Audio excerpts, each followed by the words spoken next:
Welcome to Zoom. Please press pound, then enter your meeting ID, followed by the pound sign again. 8 2 2 8 Please enter the meeting passcode, followed by the pound sign.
May I please have everyone's attention? Before the meeting begins, we ask that everyone please silence your cell phones. The Fort Bend ISD Board of Trustee meeting is an open meeting for the public to observe the board conducting district business.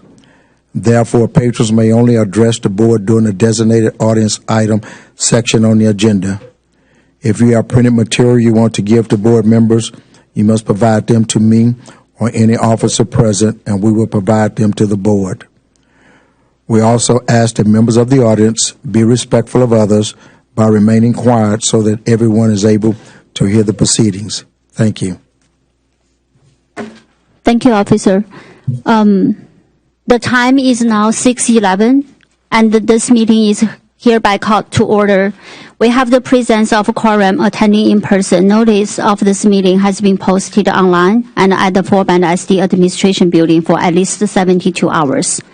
The first item on the agenda is Superintendent Update. Dr. Wayback, please take over. Thank you. Thank you, Madam President. Good evening, everyone.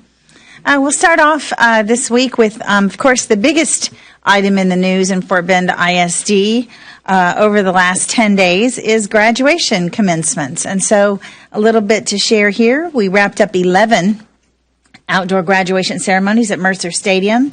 A great big thank you to our board members and our executive team for being there on our students' big day. We've received a lot of compliments about how smoothly everything went. Even the weather was cooperative. I want to remind everyone that we used our own stadium this year as part of ongoing budget cuts, and we saved at least $400,000 compared to using the Toyota Center. As you may recall, they had doubled their price on us, and you all had that important decision to make, and I think it worked well. It is by far the biggest event of the year, and a ton of behind-the-scenes work goes on to pulling it off. This is a large group of people here, the interdepartmental, and they are members of the transportation, operations, maintenance, police, auxiliary, child nutrition, athletic trainers, custodians, Department of School Leadership, communications, and many other staff members. And a special thanks to the showrunner, the coordinator of the entire program, and she is there in her hat, and that is Deanna Duran from the Communications Department. And we are very grateful for the attention to detail that she put into all of these ceremonies. The class of 2023 had more than 6,300 graduates, and 197 million scholarships were awarded. This year, a special touch was added. All seats in the staging area in Wheeler had affirmation cards to encourage and uplift each graduate. Travis had the biggest class with 750 graduates. Ridgepoint was right behind it with 747. The Today show featured Travis as the first school in the nation to be on Graduation Nation, a new segment that they are beginning. Once again, congratulations to the class of 2023. We're immensely proud of each and every student. And now please check out this short video.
Lots of smiles, especially on the parents, did you notice? That was always very touching.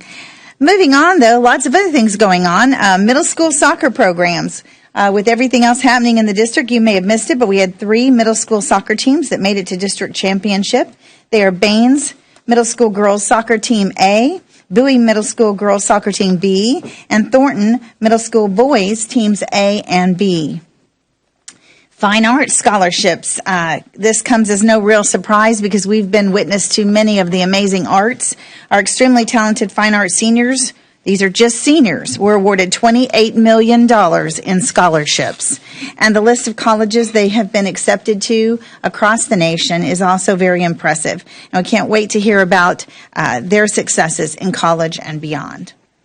And lastly, just to let you know that learning continues in the summer. 400 district leaders are taking part in a 2-day focus on learning sessions, and that started this morning. You can see some of them there at the Reese Center.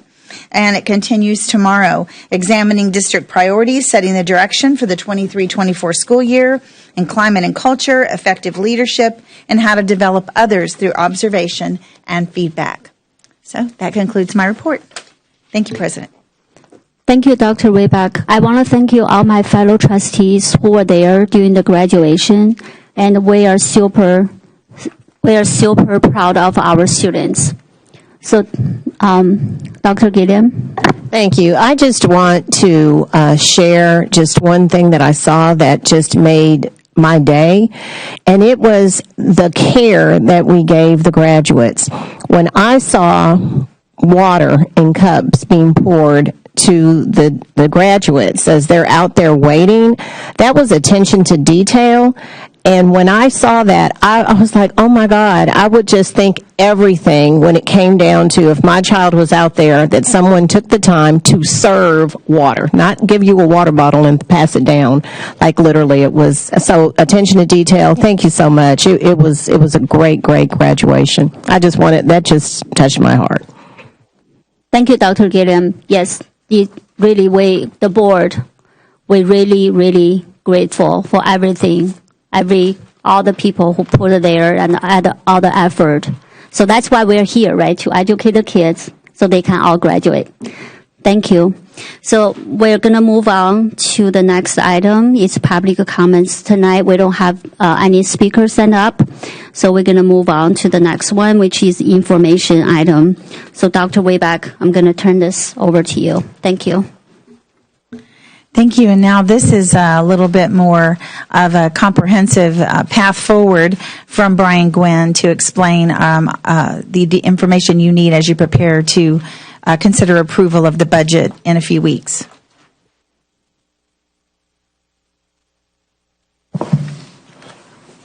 Good evening again, Madam President and members of the board. This is the exciting conclusion to the first part of our presentation that was started earlier this evening. So sit back, relax, and enjoy the show.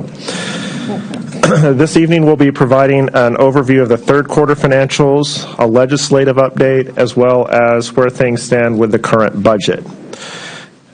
The information in the third quarter financials show revenues and expenditures through March 31st. And the general fund enrollment was over 1,600 students higher than what was budgeted.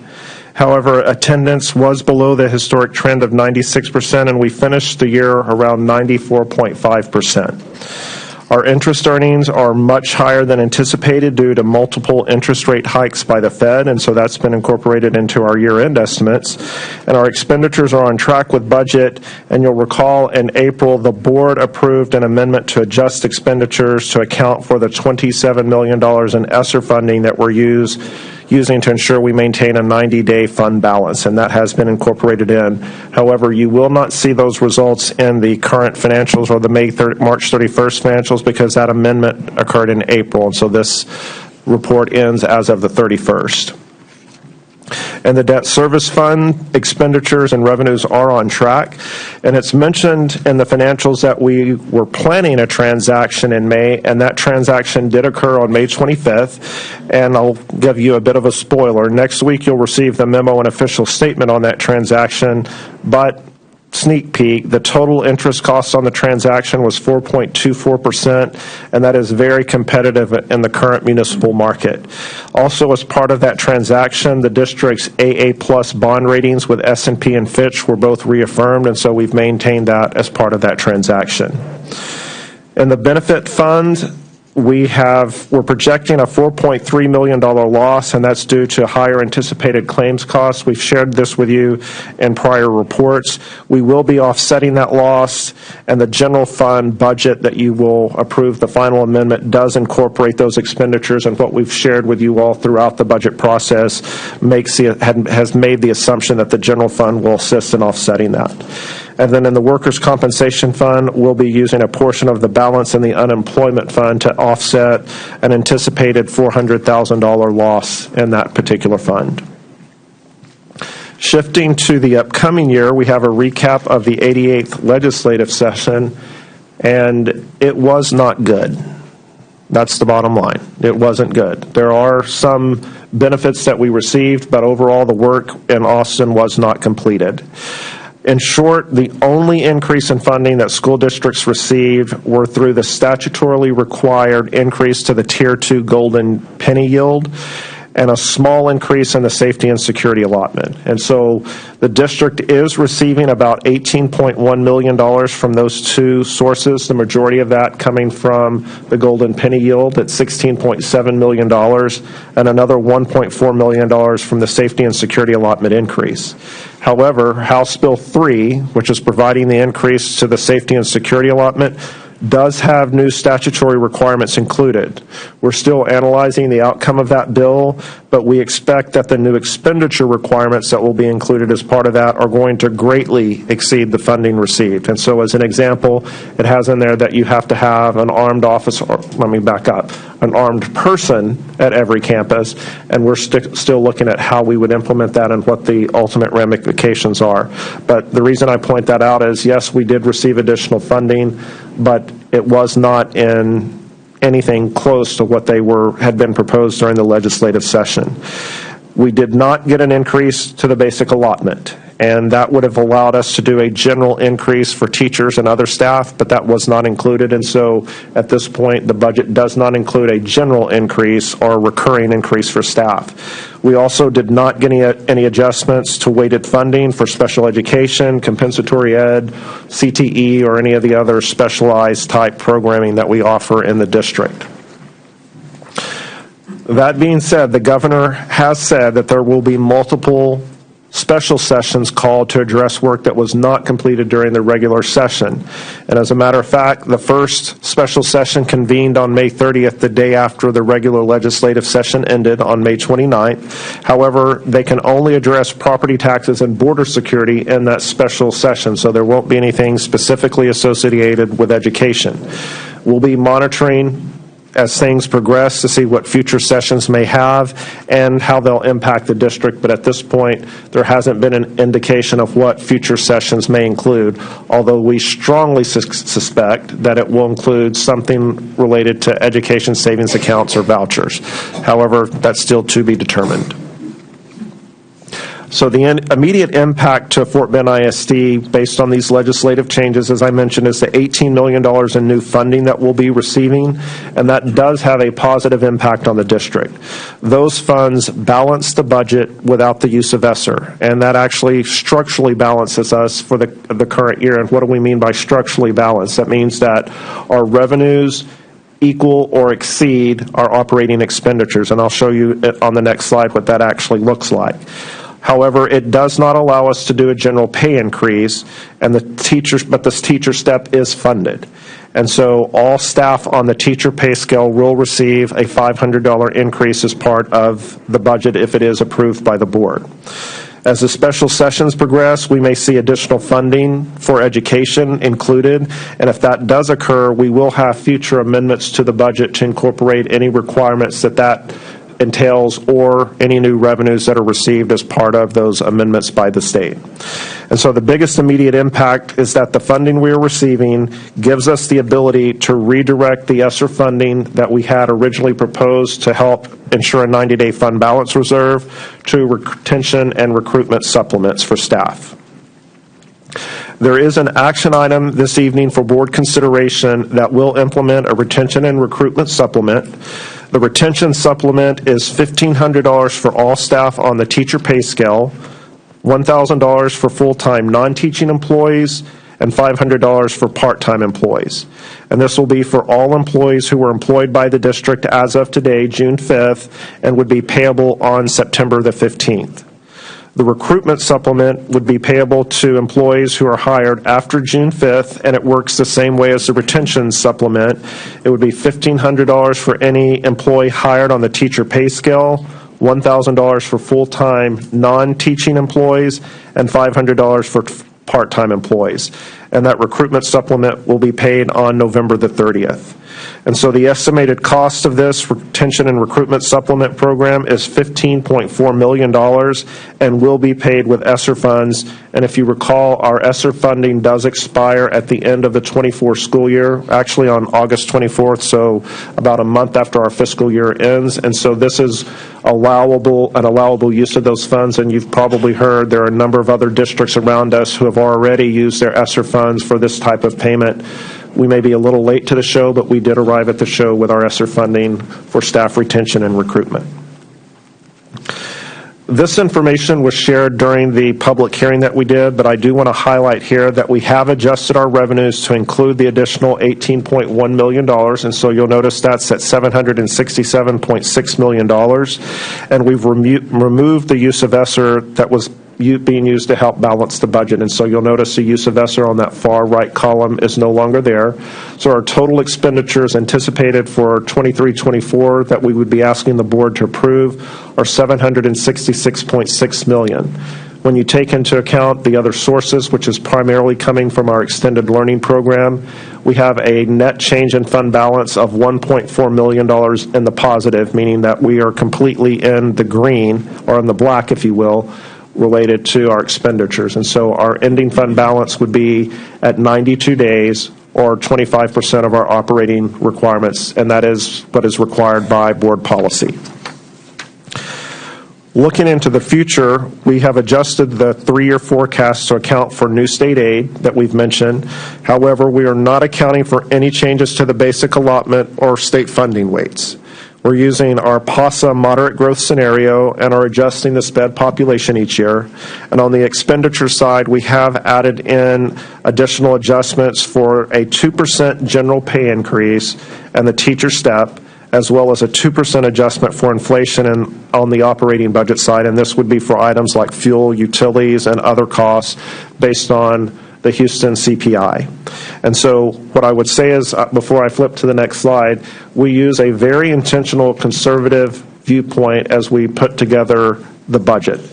And so if we move forward and you look for at the 24-25 and the 25-26, you will notice that although we are balanced for 23-24 with a surplus, if the state does not increase funding and we were to move forward with a 2% raise and account for additional growth, we could have a substantial deficit in 24-25 and beyond.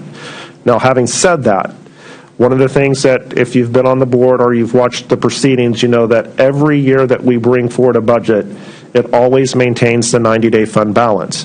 And so when we bring forward a budget next year, even if we are looking at a situation where we have to make reductions to expenditures, that would be a way that we would manage the deficit that's being shown here. And just at this point, what it would look like, we would have roughly $27.9 million in reductions. But again, I want to emphasize that includes no additional state revenue, so no change to the basic allotment or anything like that.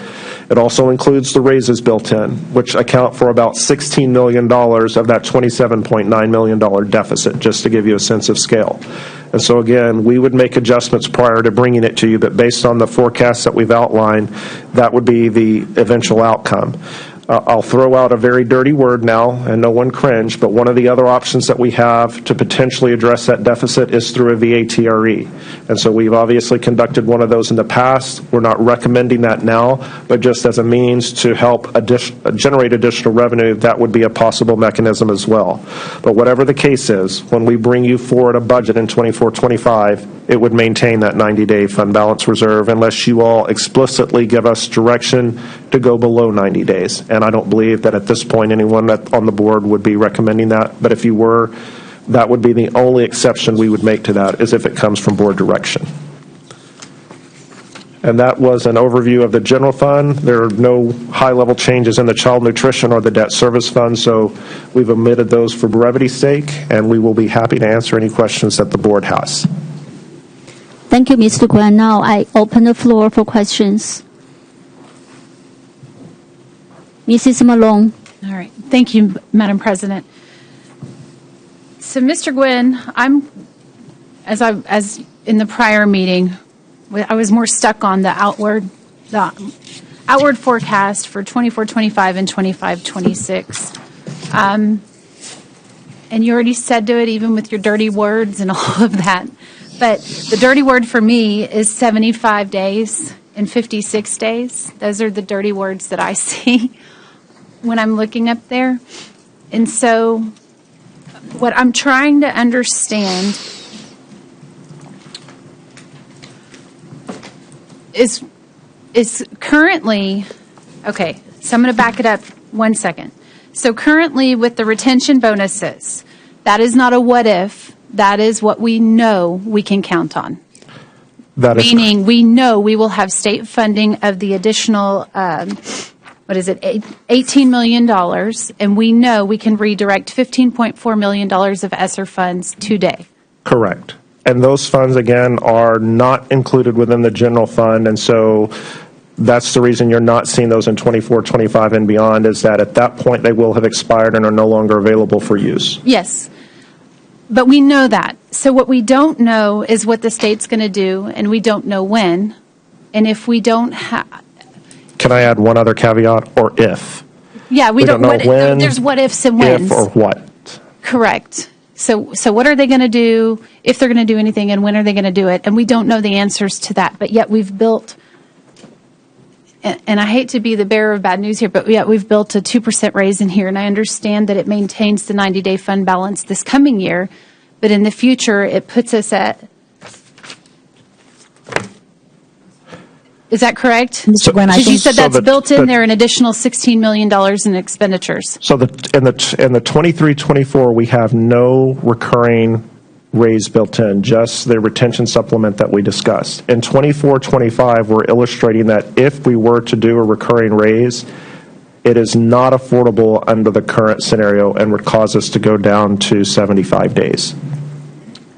Okay, which we're not even working on approving 24-25 at this point. Correct. So then I'm good with that. You're just saying we need the state to chip in. I gotcha. And I Yes, that is- support that. that is the State, if observation you're that- watching, chip in. Yes. Okay, thank you for that. Thank you, Ms. Malone. Do we have any other question? Ms. Hannon. Yes, thank you. Back on the slide, well, let's see. No, it's not on this one. The one that's not the forecasted one, it has this year and it has next year. And you probably said it and I didn't write it down. What is the other resources, the $4 million? Is that extended day? Where does that $4 million come from? So the other sources is a combination of funding. It includes the $2 million transfer in from extended learning.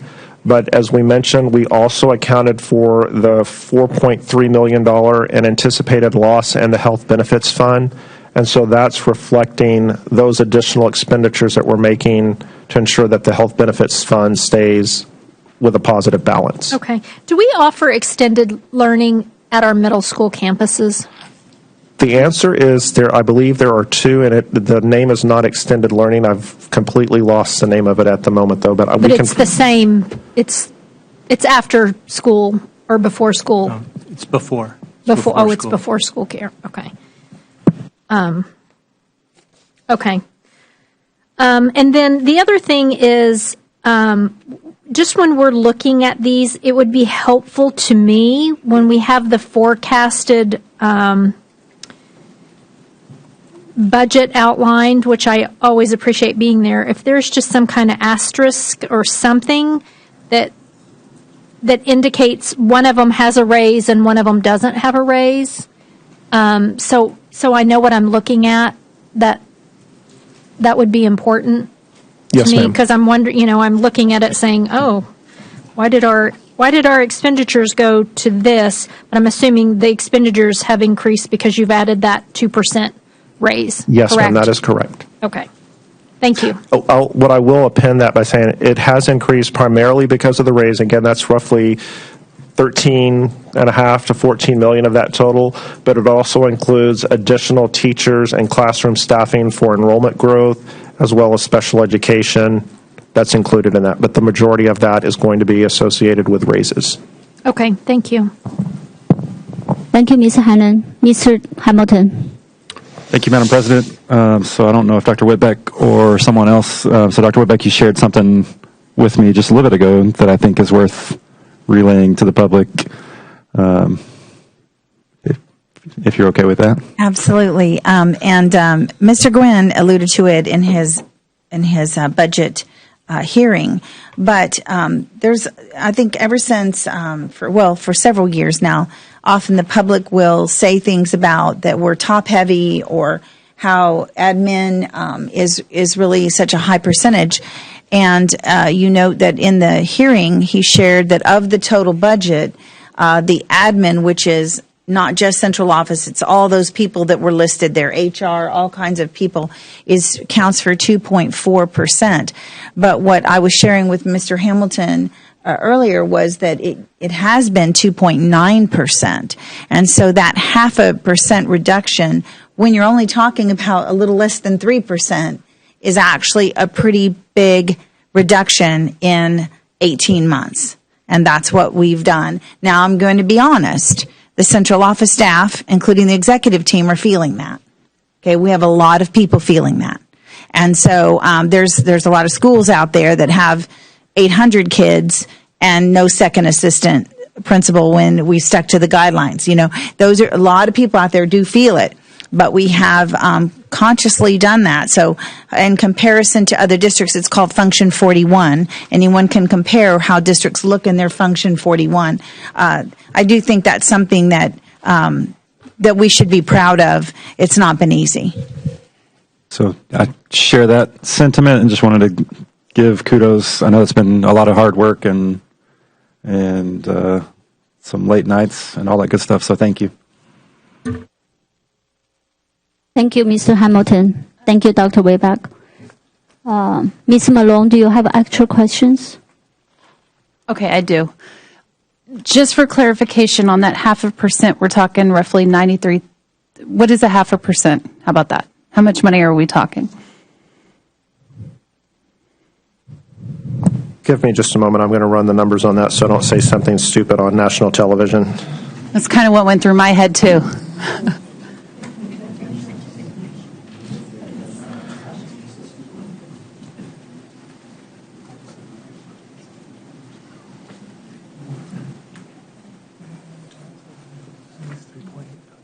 $3.8. That's what I was.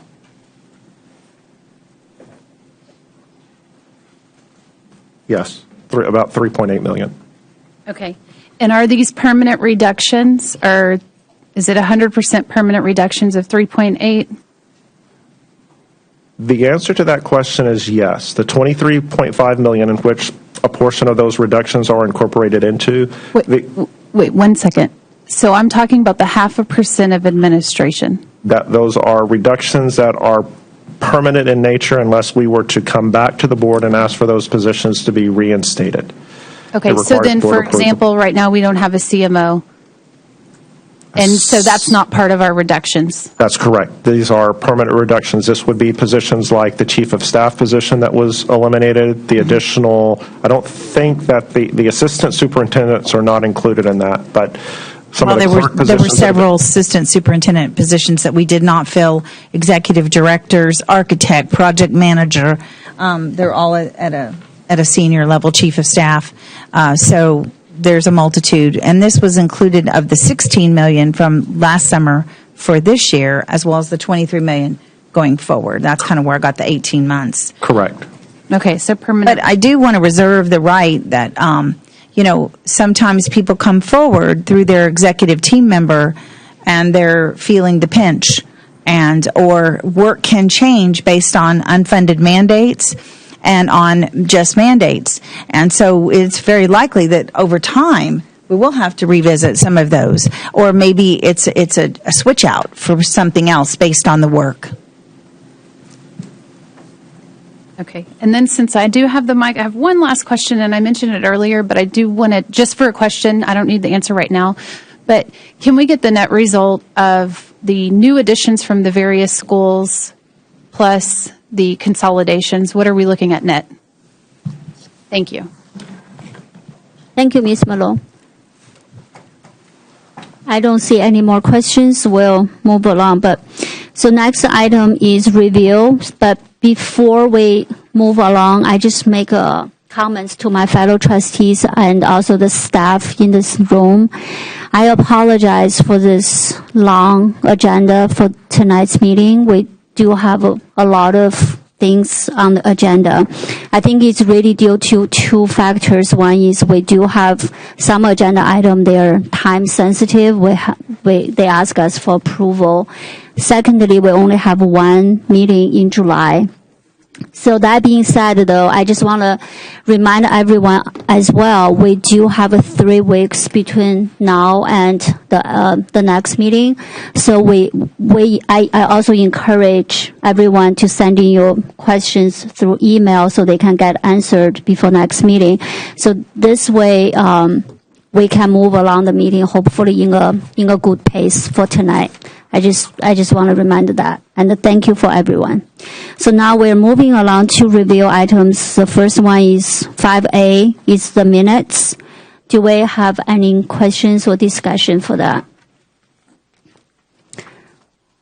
Ms. Malone? No. Okay. So move along to next one, which is 5B. Review for the policy FNG and FO. Do we have a discussion?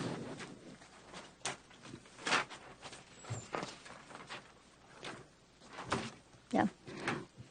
Mr. Hamilton. Mr. Wilbanks, do you mind giving us a quick explanation for the reason these are being updated? For sure. So both policies tonight that are presented to you are presented from a more compliance-related perspective. These are both of the most recent updates. They are relatively minor when it comes to substantive changes. We begin with policy FNG local, and those revisions ultimately provide clarity regarding special education complaints, 504 complaints, and then it adds the substantive revision is it adds specific reference to child nutrition complaints that are received in that department according to federal statute and TDA regulations and guidelines. That's FNG local. And if there are no questions, I'll move on to the second policy. That would be FO local, which is student discipline. The reason this is being presented, this is specifically a compliance-related concern because it addresses the available uses of student restraint. There's a provision in our policy that authorizes the use of restraint in a circumstance that's now no longer valid. And so we're simply removing that opportunity for the use of student restraint. That's directly on page 65 of your board book, the one strikeout there. Thank you for the information. Thank you, Mr. Hamilton, and thank you for everyone who served on the policy committee. So move along, we can have next one, which is consider and approval for international travel for the student for honor orchestra. Do we have questions or discussion? Mrs. Malone. Okay, so can you tell me a little bit more about this FBISD orchestra students? Is this students district-wide? Yes, ma'am, it is. Okay, so students district-wide, and I'm assuming that they're top-tier students based on ability?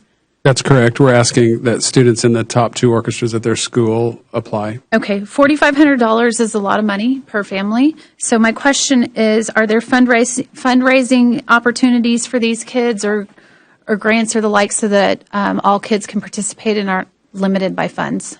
So we're kind of early in the process of planning the trip. We're hoping that we can do some fundraising activities. As far as grants, I don't think there will be any grants available. Now, students can request funds from various, organizations, Rotary Club, whatever. But as far as grants, I'm not aware of any. Okay.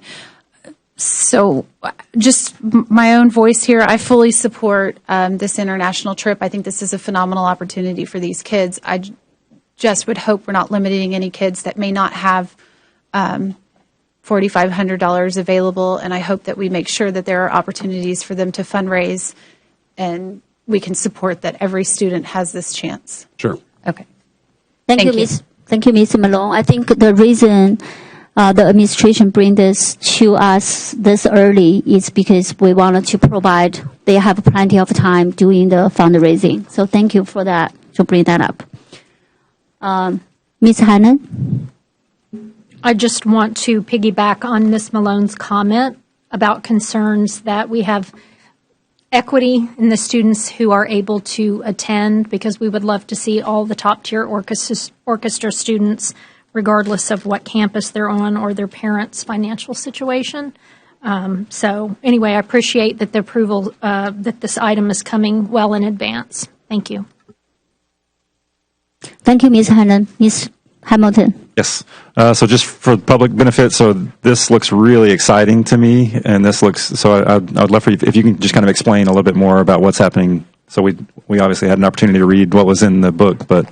Sure, just briefly. So in 2018, we took a trip to Central Europe with about 50 orchestra students. A lot of their parents actually went along, and directors, administrators. It was a great trip, and so we had planned to go again. And then the pandemic happened. So we were going to try to go in 2021, but obviously we couldn't. So this is really just kind of a renewal of that request. It's organized by the high school orchestra directors, and we will be taking a 10 or 11-day trip.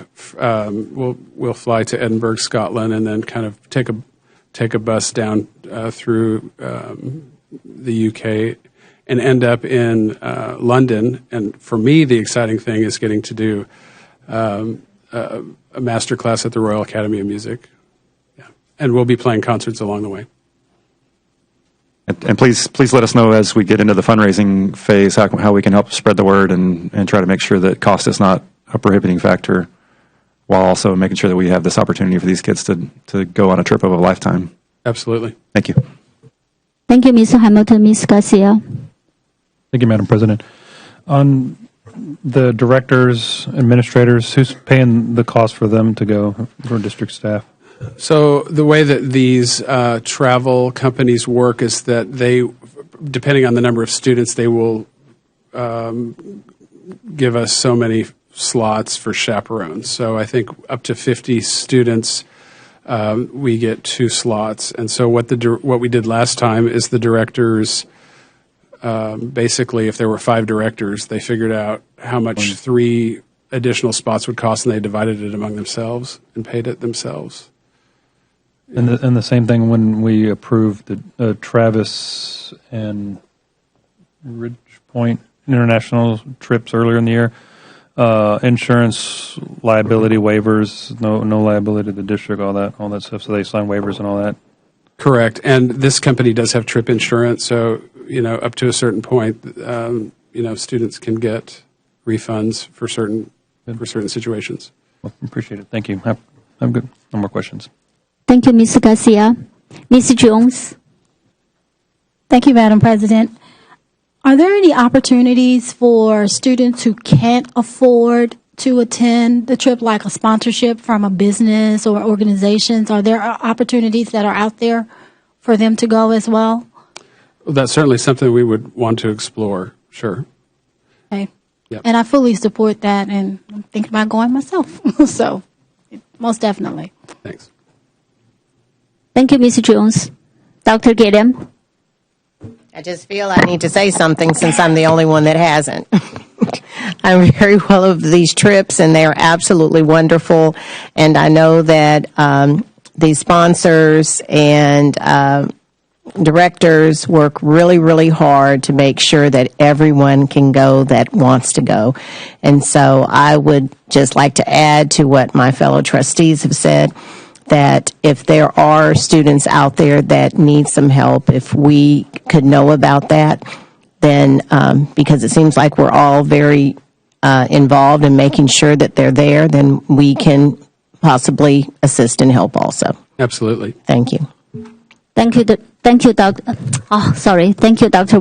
Gilliam. So I guess every one of us wants to support this, and we wanted to help. And thank you for being here. And so move along. Next one, we have approval for a low attendance waiver.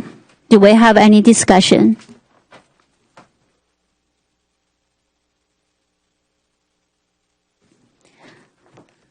Ms. Hannan? Yes, thank you. Did the description say, I didn't see the description that said what happened on May 10th. Was there an event? The description did indicate it was a weather event. Oh, it was a weather event. Right. It was raining really hard the day before and also during that morning. And so a lot of our schools are basically walking. We have a lot of walkers. Okay. And so they decided to stay home, I do believe. Julie, do you have anything to add to that? Okay. So Dr. Guillory is our... Well, and I do understand that Kempner, some of those kids that have to go, some of them lost that transportation and they do go a ways, but that just seemed 62%? That... Yes, the weather was terrible. Okay. Okay. Mm-hmm.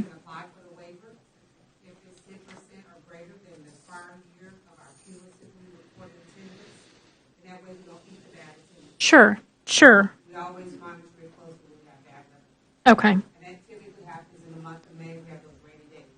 Okay. So we have 10 schools in that category, and we have one. Okay. Okay. Okay. Thank you. I just thought maybe that was a threat day or something that. Yes, the Kempner High School. I'm sorry, I read it, but my brain is just not fully loading. Okay. Thank you. Ms. Hannan, you're doing a great job. Thank you. Do we have no more questions? So we're going to move along to 5E. It's regarding to residential and the day treatment services. Do we have any questions?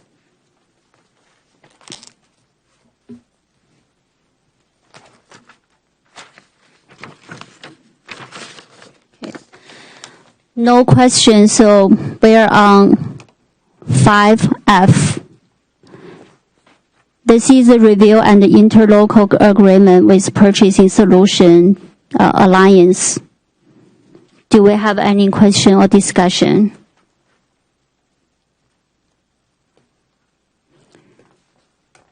Next, 5G, review for purchase of benefits management consulting services. Do we have any discussion or question? Ms. Hannan.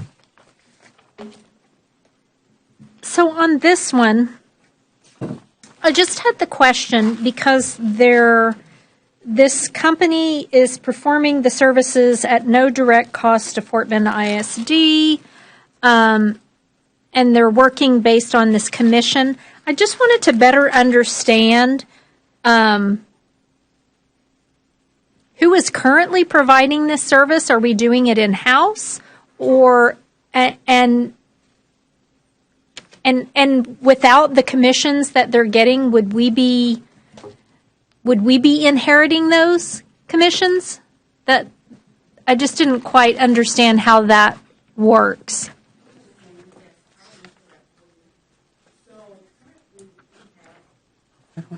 Thank you, Brian. So currently, Gallagher is the incumbent for our benefit consultant services, and it is a commission-based service, which means the district does not pay for those services.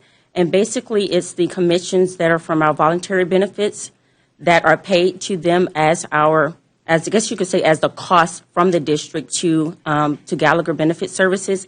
So to answer your question, whether or not we would have to or would we assume those commissions if we did not have them as a benefit provider?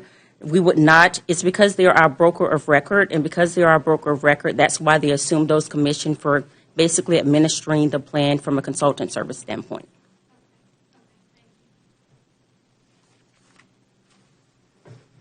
Thank you, Ms. Hannan. Do we have any more questions? Okay, so now we're going to move along to FH. Review the recommendation for district legal services providers, including board counsel. So before we start this discussion, I would like to give my fellow trustees some information regarding to this.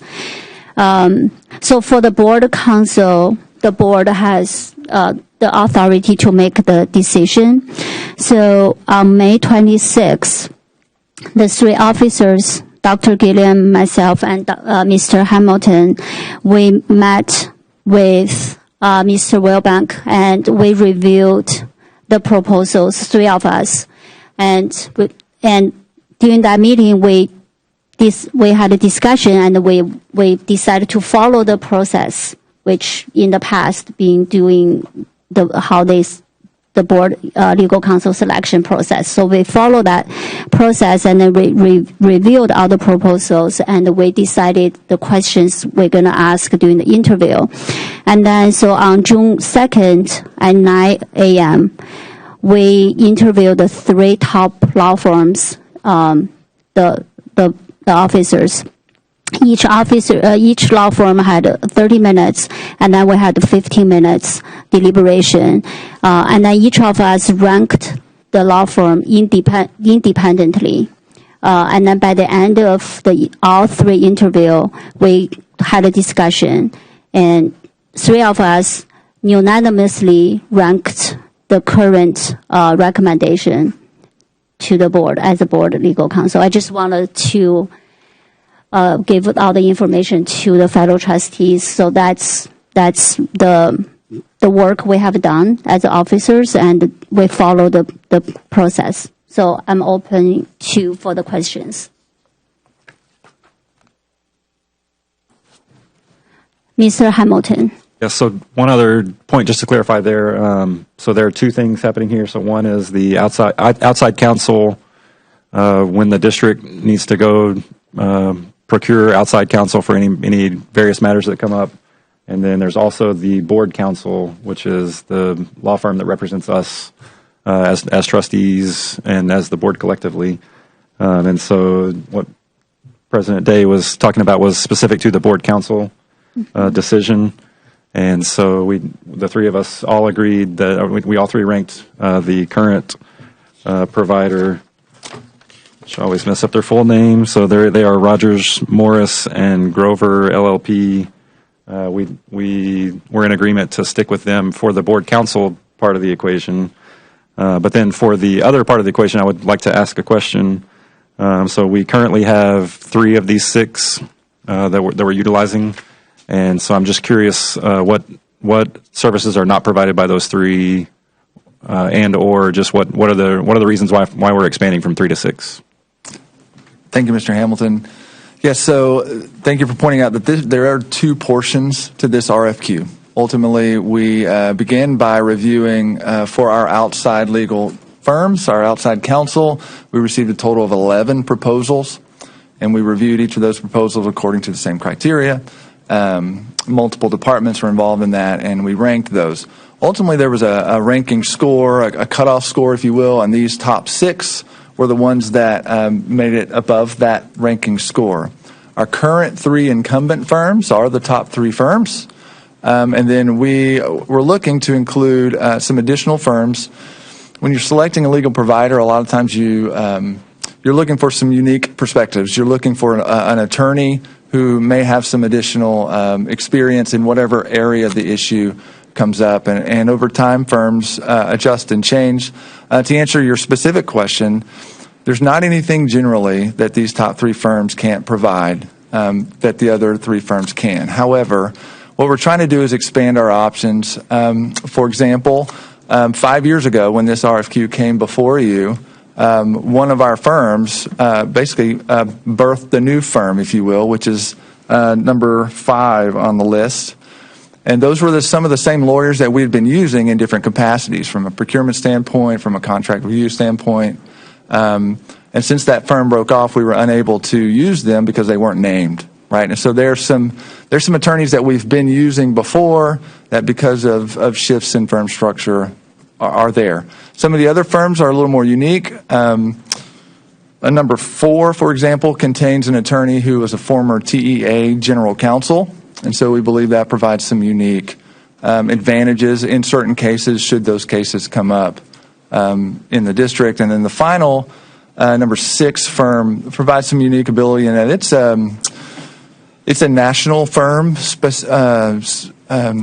specifically regarding labor and employment. And we would, that's one that we would want to add only in a unique circumstance. We would reach out to them if there was a high profile or high level employment matter, whether that's an investigation or a discrimination claim or something of that sort. That's not something we hope to use, but that is something that we would like to have available in the event we would need to move that direction. Thank you, Mr. Hamilton. Thank you for clarifying that. And thank you, Mr. Wellbank. Is there any other questions from the board? No. So I have one question to actually follow up Mr. Hamilton's question. So for me, I understand the reason for 6 firms, but at the same time, I mean, the agenda item going to come later for us is when we choose the architect companies. I remember the reason why we choose 10 instead of 19, because it's for easier management, and also we want to give each architect more work, so we get a so-called A team. So that's why I feel we're not being consistent here. Because for the past, let's say, more than a decade, right, we only have the 3 top law firms. Is there any situation there's a need, we really feel those 3 law firms were not able, or they're out of their capacity, the district, they are not able to provide the legal services? Is that, I'm just curious why there's a need to go out to 6. So generally, I would hope that there's not a need. However, you're asking to predict the legal services needs of the district over the next 5 years. And we think that we want to put the district in the best possible scenario. As you're aware, some of these legal issues, when they pop up, they don't pop up with advanced warning. And so when a specialized issue arises, we do need to have the ability to go to a specialized attorney, and attorneys that carry some specific qualifications. And so while we are thankful for our current firms, we would like to, that's the reason. We can't tell you that they can't meet those needs, because again, we're trying to predict the legal needs for the district over the next 5 years. Ms. Day, if I may, members of the board, add, unlike the scenario you just spoke to about architects, these law firms do not expect any work. There is no expectation that each one of them will get some measure of work. It's really our choice as to who we choose to engage on a particular matter. And as Mr. Wilbanks just said, some of them we may not send any business to, but they're available in our toolkit to be able to use in the event it happens. So that's particularly true for the O'Hanlon firm. It's an individual we never have had access to before. And I believe that's the firm that my predecessor, Cynthia Rincon, is now a partner with. And so when they submit these and they say your point of contact will be X, and that's a person we know we've worked with and we have confidence in, we want to make sure that firm is on the list. Okay. Thank you for that explanation. Thank you. I appreciate that. Thank you. So I don't see any more questions. Sorry, I didn't say that. Dr. Gilliam. Being on the committee, I do want to share that, and thank you, Mr. Scamato, for sharing that comparison, because that's quite a different comparison in its expecting work and not just being there if we need you. So I totally understand. Do we all understand Ms. Day, about the 6 rather than going higher? I'm sure you do. I'm just trying to make sure that we're in agreement. Well, this is not an action item tonight. Right. So yes, so I did hear their reasoning. I do feel that's a great explanation. Okay, and the reason I'm asking about that is because that wasn't part of our conversation on that particular day. So I just want to make sure that we're all okay. So, yes, Dr. Gilliam, the day when we had a conversation is really only for the board legal counsel. This is not part of our discussion. That's really the district's recommendation, and we'll vote on it. So you're correct. That's not. Thank you for the clarification. That was not part of our conversation. Okay. Thank you. And just one additional piece of information. you'll see when you select an architecture firm, you'll have a contract with that firm to do a particular project. In contrast with law firms, you will get an engagement letter that will basically say, we will be available to represent you or support you in these particular matters at these rates, and it will be broad. And so it's a very, very different consideration. Thank you. Ms. Malone. Yes. Sorry, Mr. Scamardo, now that you mentioned the architecture firm, now I have a follow-up question on that.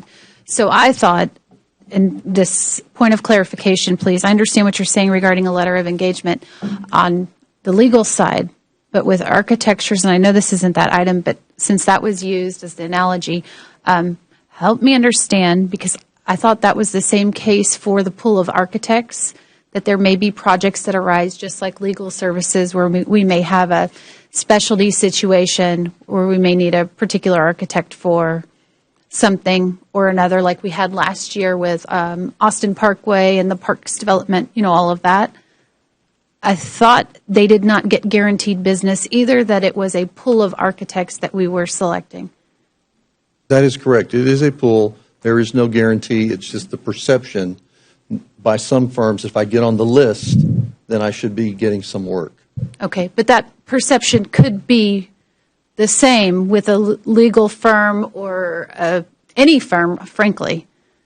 So it's possible, yes, it could be the same. I don't think so. I mean, I don't think these law firms understand, especially the ones on this list, the top five for sure, because we all know them.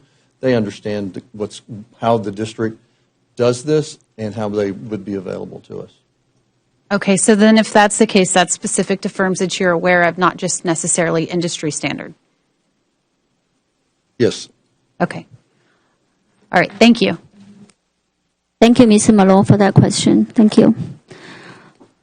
I don't see any more questions. We're going to move along to 5I, review a committed fund balance resolution.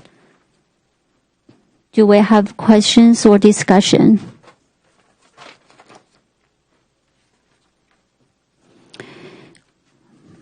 Next, 5J. This is regarding to endorsement of a candidate to represent Region 4, Position G, as a director of TASB from the board. Do we have any discussion or questions? Mr. Garcia. The one that we nominated last year, wasn't that a 3-year term? I think it's a 1 year. Is it only 1 year? The 1 year. The director, because last year we did. I think Ms. Malone is currently is at that position. Is that correct? Yes, so I currently picked up Mr. Rice's position for the remainder of his tenure. And I would like to continue serving as TASB director if you guys, support me in that moving forward. Is that a 3-year term? 3 years. Once it is. Yeah, to this. Okay. I would like to nominate Okay. Ms. Malone, if we're doing that now. Yeah, I don't know if we're doing that now. next year, next meeting. The 25th. Mr. Hamilton. Yeah. Mrs. Malone, do you mind giving us a kind of a summary of, because just pure ignorance, because I don't really know what this position does, so can you kind of give us a summary of what you've done over the past year, please? Yeah, so I currently serve on the Budget and Finance Committee for TASB. They've also asked me to serve on the investment, which I did not because last year, frankly, it was too much. And so I've participated in various meetings representing Fort Bend, and then in addition, just listening to legislative sessions, and then more so my specific role was with Budget and Finance. And I think they do most of the work just like administration does here, but I think the main contributor on that is that I noticed within their financials that there was something with, actually, I can't share. I'm so sorry. I'm thinking back and I'm like, wait a minute. I'm frankly not privy to share what's done in a closed session meeting. But I have been able to contribute, and frankly, there was a positive net result to the end of their books as a result. Not from initially when something was brought up, and then months later, they were able to resolve something. So, thank you. Thank you, Mr. Hamilton, and thank you, Ms. Malone, for representing Fort Bend SD. Thank you. So we're going to move to the next one, 5K, review the use of 2018 bond program, contingency program as proposed. Do we have any discussion or question? Ms. Malone? No. She changed her mind. So we're moving next. Okay, now that's the end of, oh, sorry.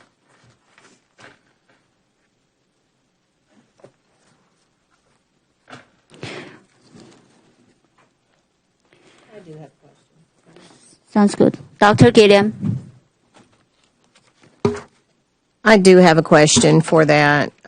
In looking at the contingency, the bond program contingency, the $90,000, it has miscellaneous. I can assume what that is, but can I have an explanation of what possibly would be miscellaneous there?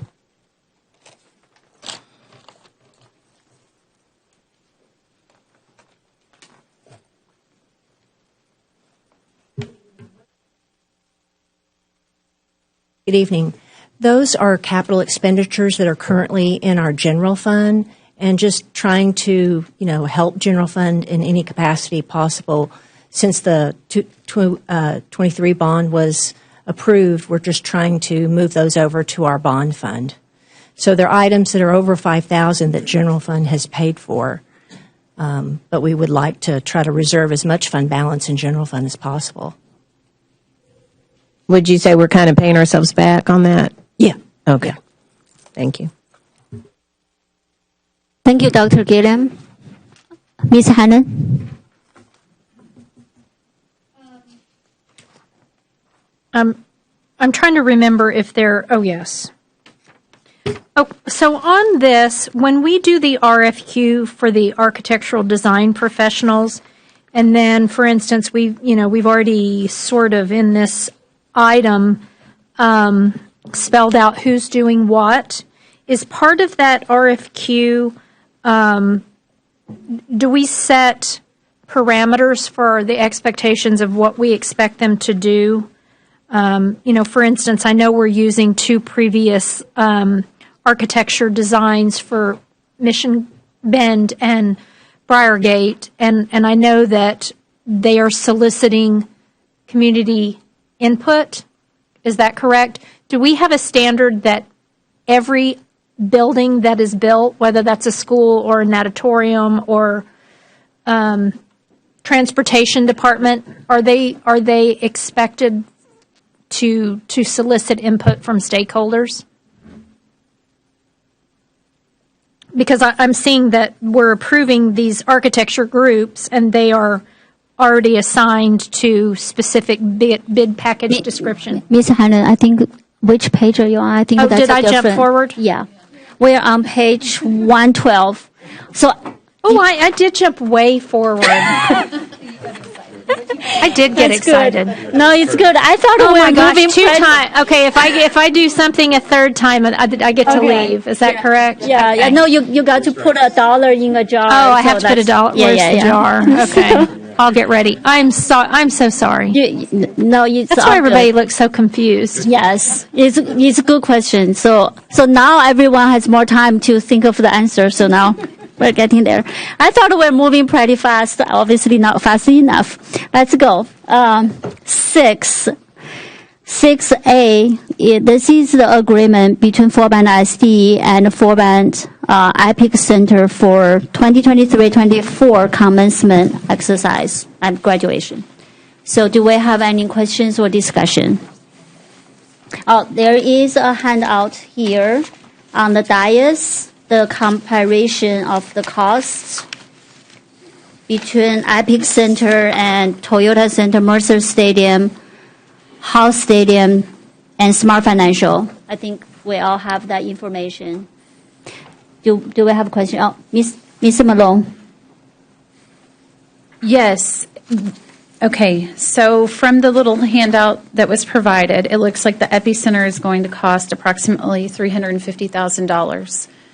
And Mercer Stadium, the cost on this chart is $220,000. Yes, So ma'am. we're talking about a net difference of roughly $135,000. Well, what we haven't encountered, included in all the additional costs for the catering and transportation, and then we have a difference in 40 staff members that participate. And while we're incurring the cost of some of those folks as part of their normal course of work, that's work that isn't getting done, elsewhere, like the custodians and maintenance and other folks like that. And so that's in addition to these costs below. Well, as much as I want to support the Epicenter in Fort Bend County, I have concerns, and the concerns more so have to do with Mr. Gwynn's presentation of what the forward outlook is for Fort Bend ISD should the state legislature not chip in additional funding to support ISDs.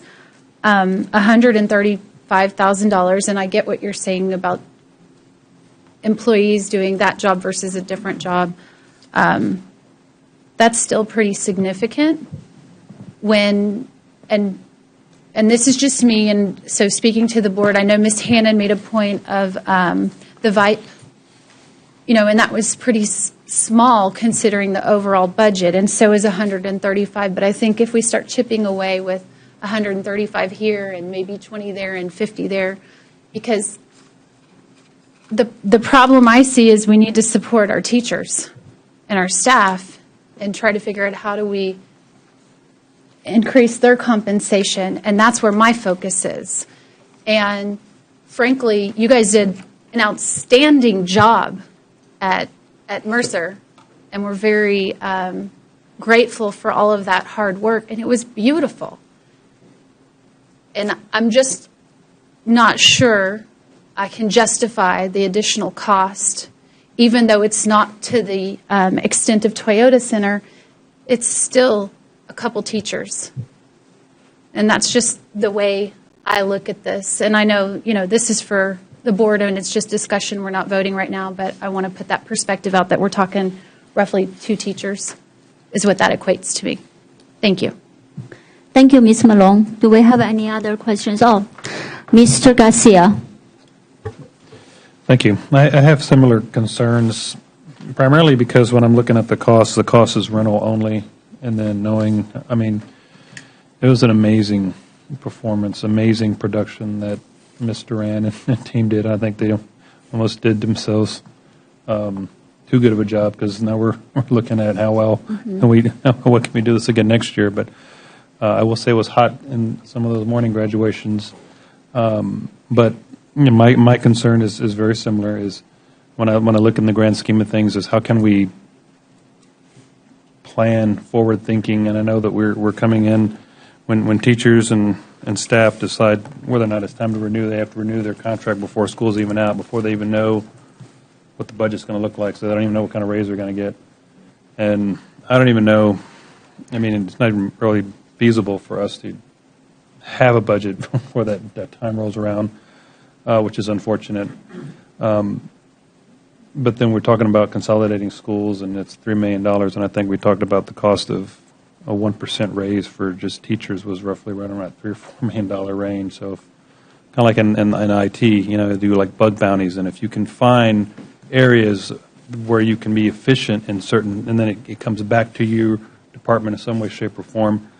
As we're looking and we're discovering new ways to be more efficient, how can we give that money back to, not just teachers, but staff in general? So I kind of go back and forth. We got a few weeks to mull on it, and I think Epicenter, I'm all about supporting Fort Bend County.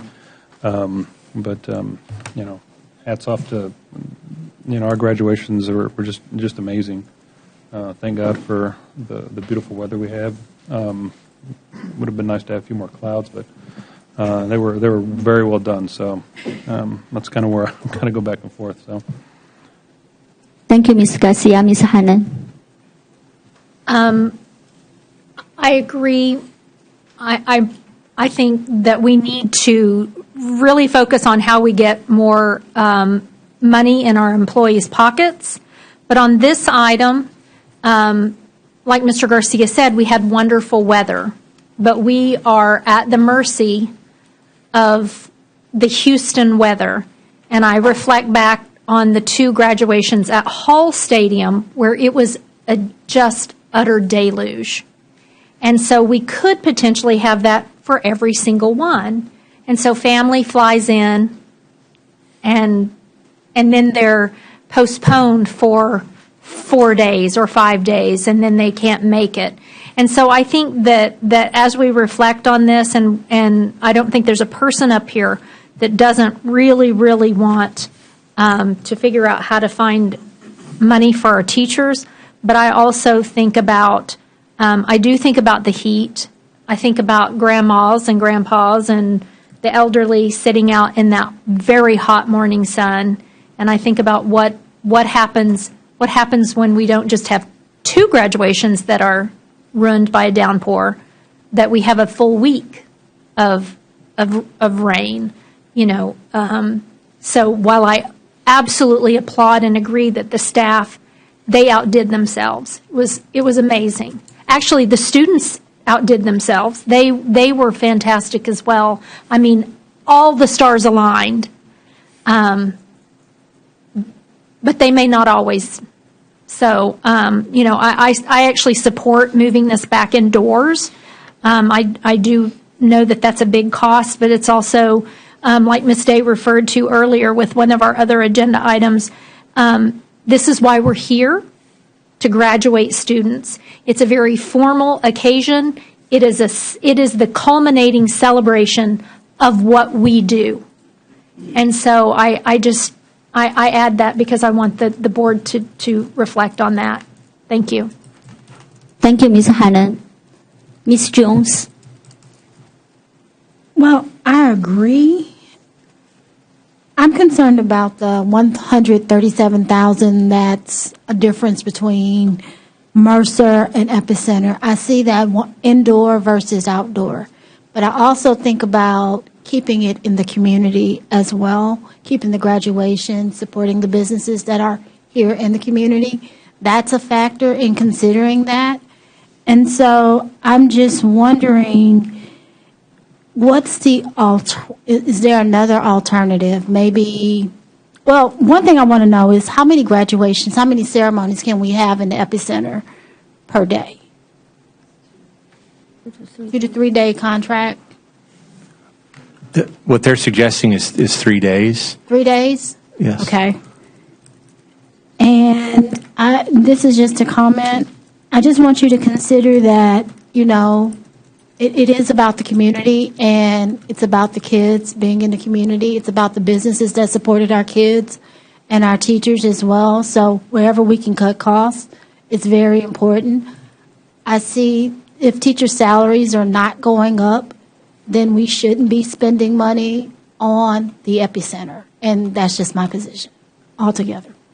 So thank you. Thank you, Ms. Jones. Ms. Malone. I have just 2 questions. This contract is for 5 years? Yes, ma'am. Okay, so it's a 5-year commitment. And when I look at the forecast, we have only two years beyond, and we look like we're going into a deficit with a 2% raise for our staff. Do we have to decide this month? They're preferring that we decide so they can hold the dates.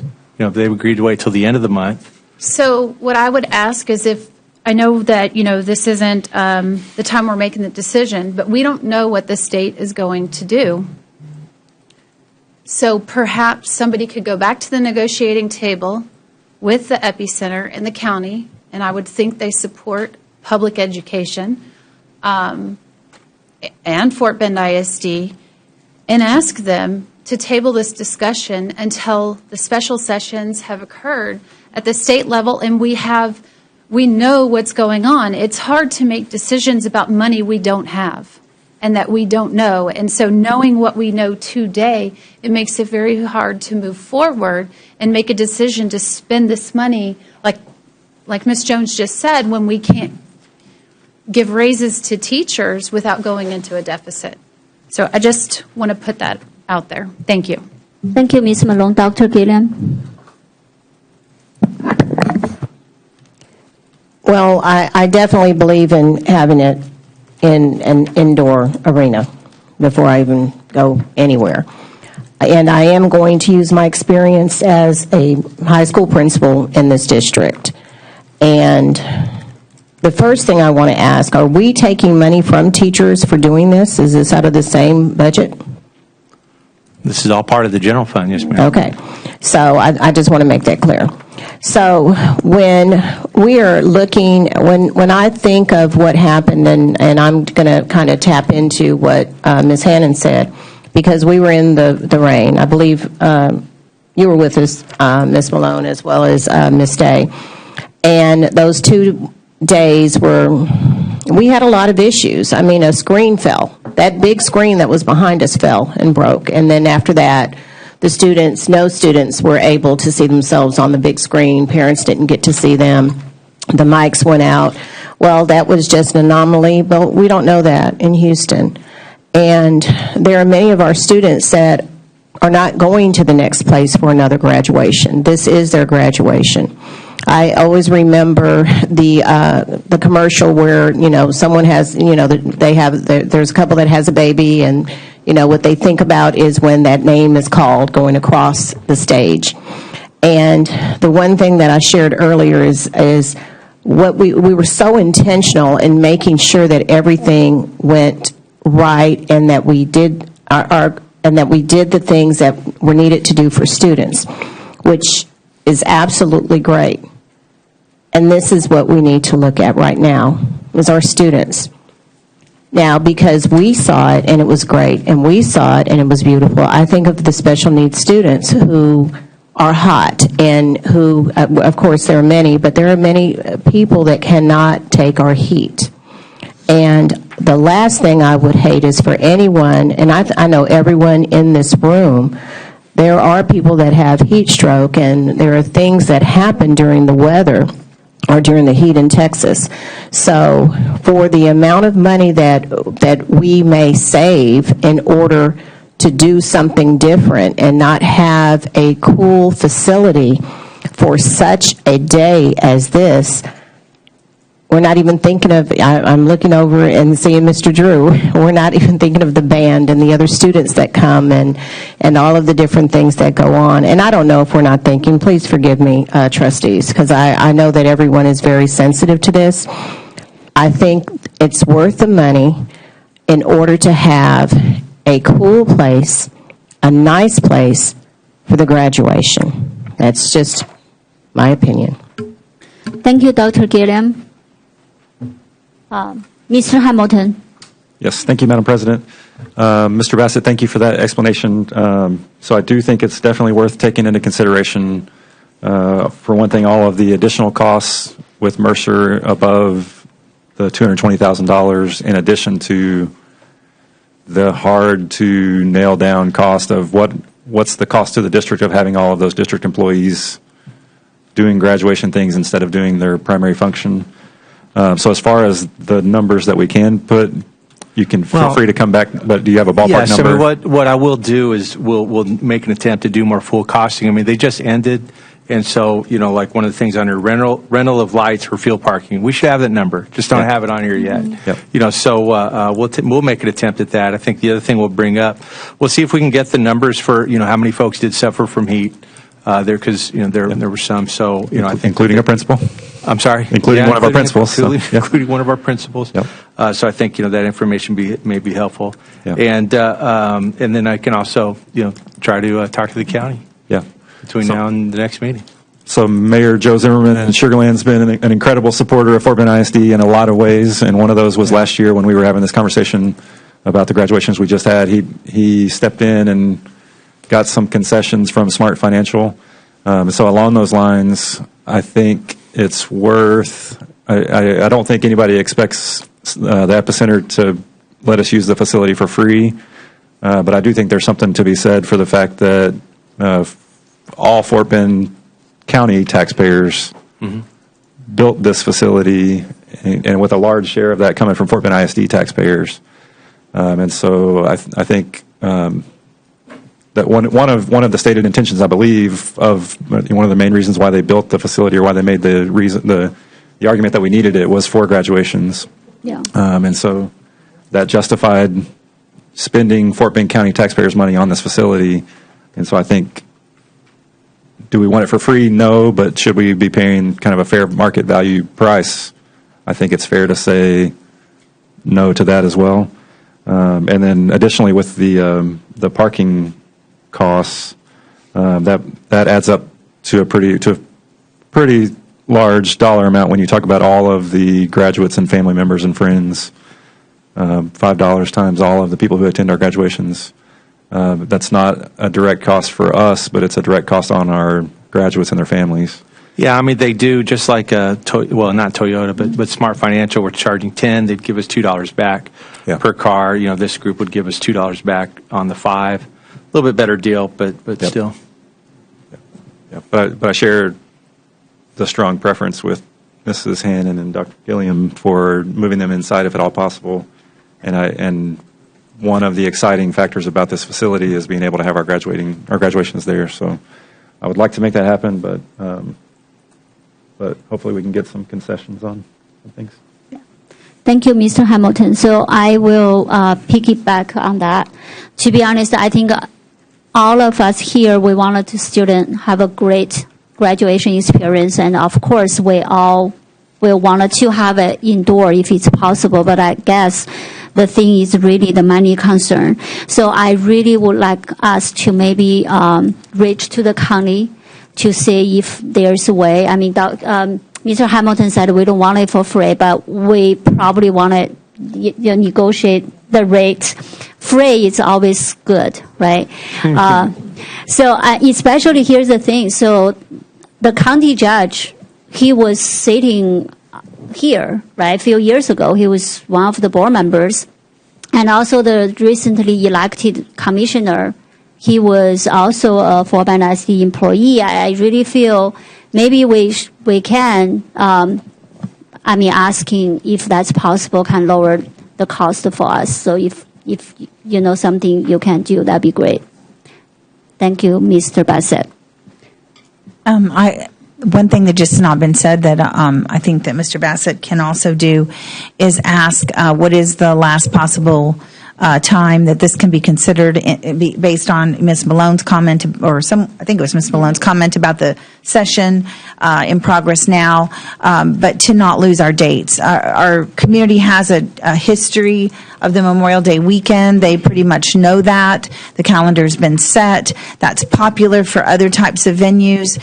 And so I think we need to look at that, and perhaps also, is there a way, should the board decide they want to do this, once we see the gap, is it really $135,000 or is it actually a little bit less than that? Is it possible to have a contract less than 5 years? Maybe we give it a go.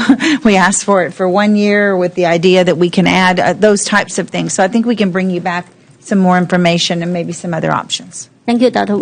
Rayback. Ms. Jones. I just had one quick question.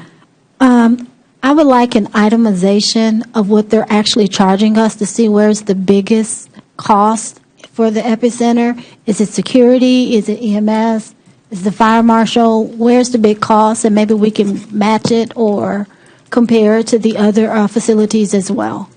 So we do. We can certainly get more information. The biggest thing is they spell out. $253,000 is the rent. Okay. We've made estimates on what we think some of the security costs are going to be based on what we paid for Smart Financial. Okay, but the fact is we don't know. For sure how much those amounts would be. We pretty much doubled what we did last time at Smart Financial because I was in 18-19.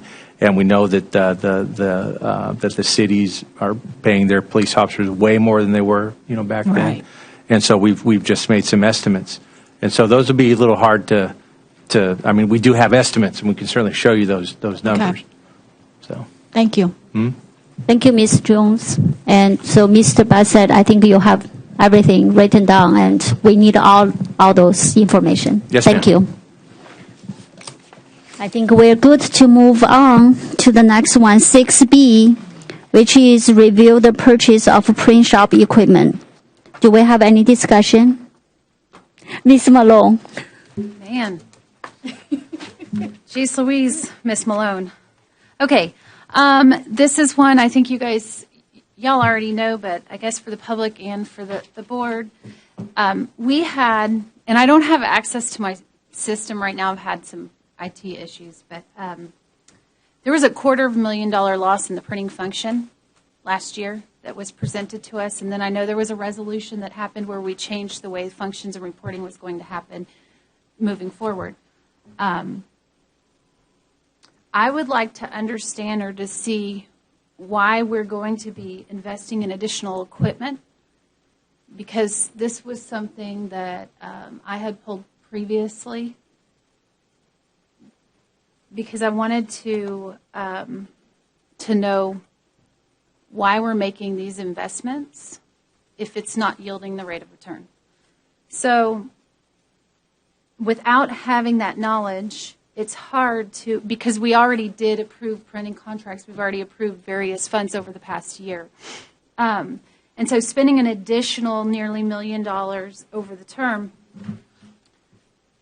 to me, is taking good money and throwing it after bad money. Meaning, I understand we're going to re-outfit to go into more of a wide format and to change the equipment. I'm just not sure that I buy into that's where we need to be spending money, and that kind of goes back to the other ones, that these little incremental things, I think, add up to big dollars in the end. And it's, frankly, not our focus. Our focus is educating kids. And so if there's not strong justification, I'm sorry, I don't support it. And I understand that this is the wave in the new industry, but I also understand that there are school districts and there are various universities who shut down these same functions completely because they were cost prohibitive. And so it was costing them more to maintain and operate than it was to outsource. And I'm not asking to outsource, that's not it. I'm saying I'm not so sure about investing additional money in today's climate, knowing what we have seen in the last few years. As our Executive Director of Business Services makes his way to the podium, he does have some background information he can share with you all. The one thing that I do want to emphasize on this investment as opposed to the Epicenter is that the funds that we would use to purchase this equipment or to lease this equipment are coming out of our enterprise fund as opposed to the general fund, and so there would be no impact on the general fund balance. These would not be funded out of that. However, Mr. Gay has had experience in Spring Branch with operating a print shop as well as in several other districts, and I'll let him walk you through some of the things that he's observed that may help us not only correct that deficit but turn it into, when I say money making, where we're more at a break-even point internally as we operate the print shop.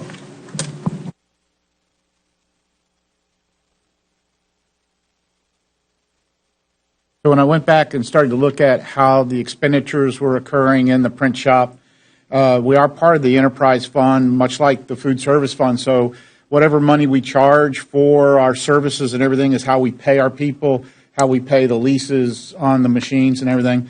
So one of the things that we're going to do is we have the machines currently under the old print and copier contract where all the copiers in the print shop were all under one contract, and they were leases.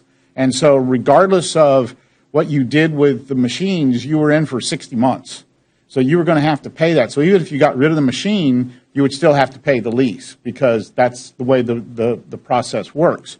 So what we've decided to do is go to a rental system using UBEO, which has a very extensive aftermarket network of use for these machines. So if we were to trade out a machine because of technology or because we didn't have the use for it, we could give them back the machine to them, and the cost would cease at that point because they would resell the machine to their sources.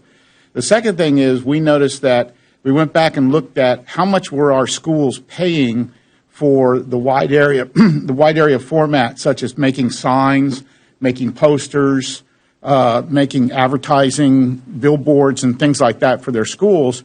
And right now it's between $125,000 and $150,000 a year. So if we were to bring that money back inside and offer it to the schools at a reduced rate, we could still make the additional monies for the print shop and make it a break-even operation while still offering an additional service to our schools that they now have to go outside to get. And so they could get it internally. We could also grow the business and grow the revenues by offering these additional services to our schools. So that's what we're looking at right now.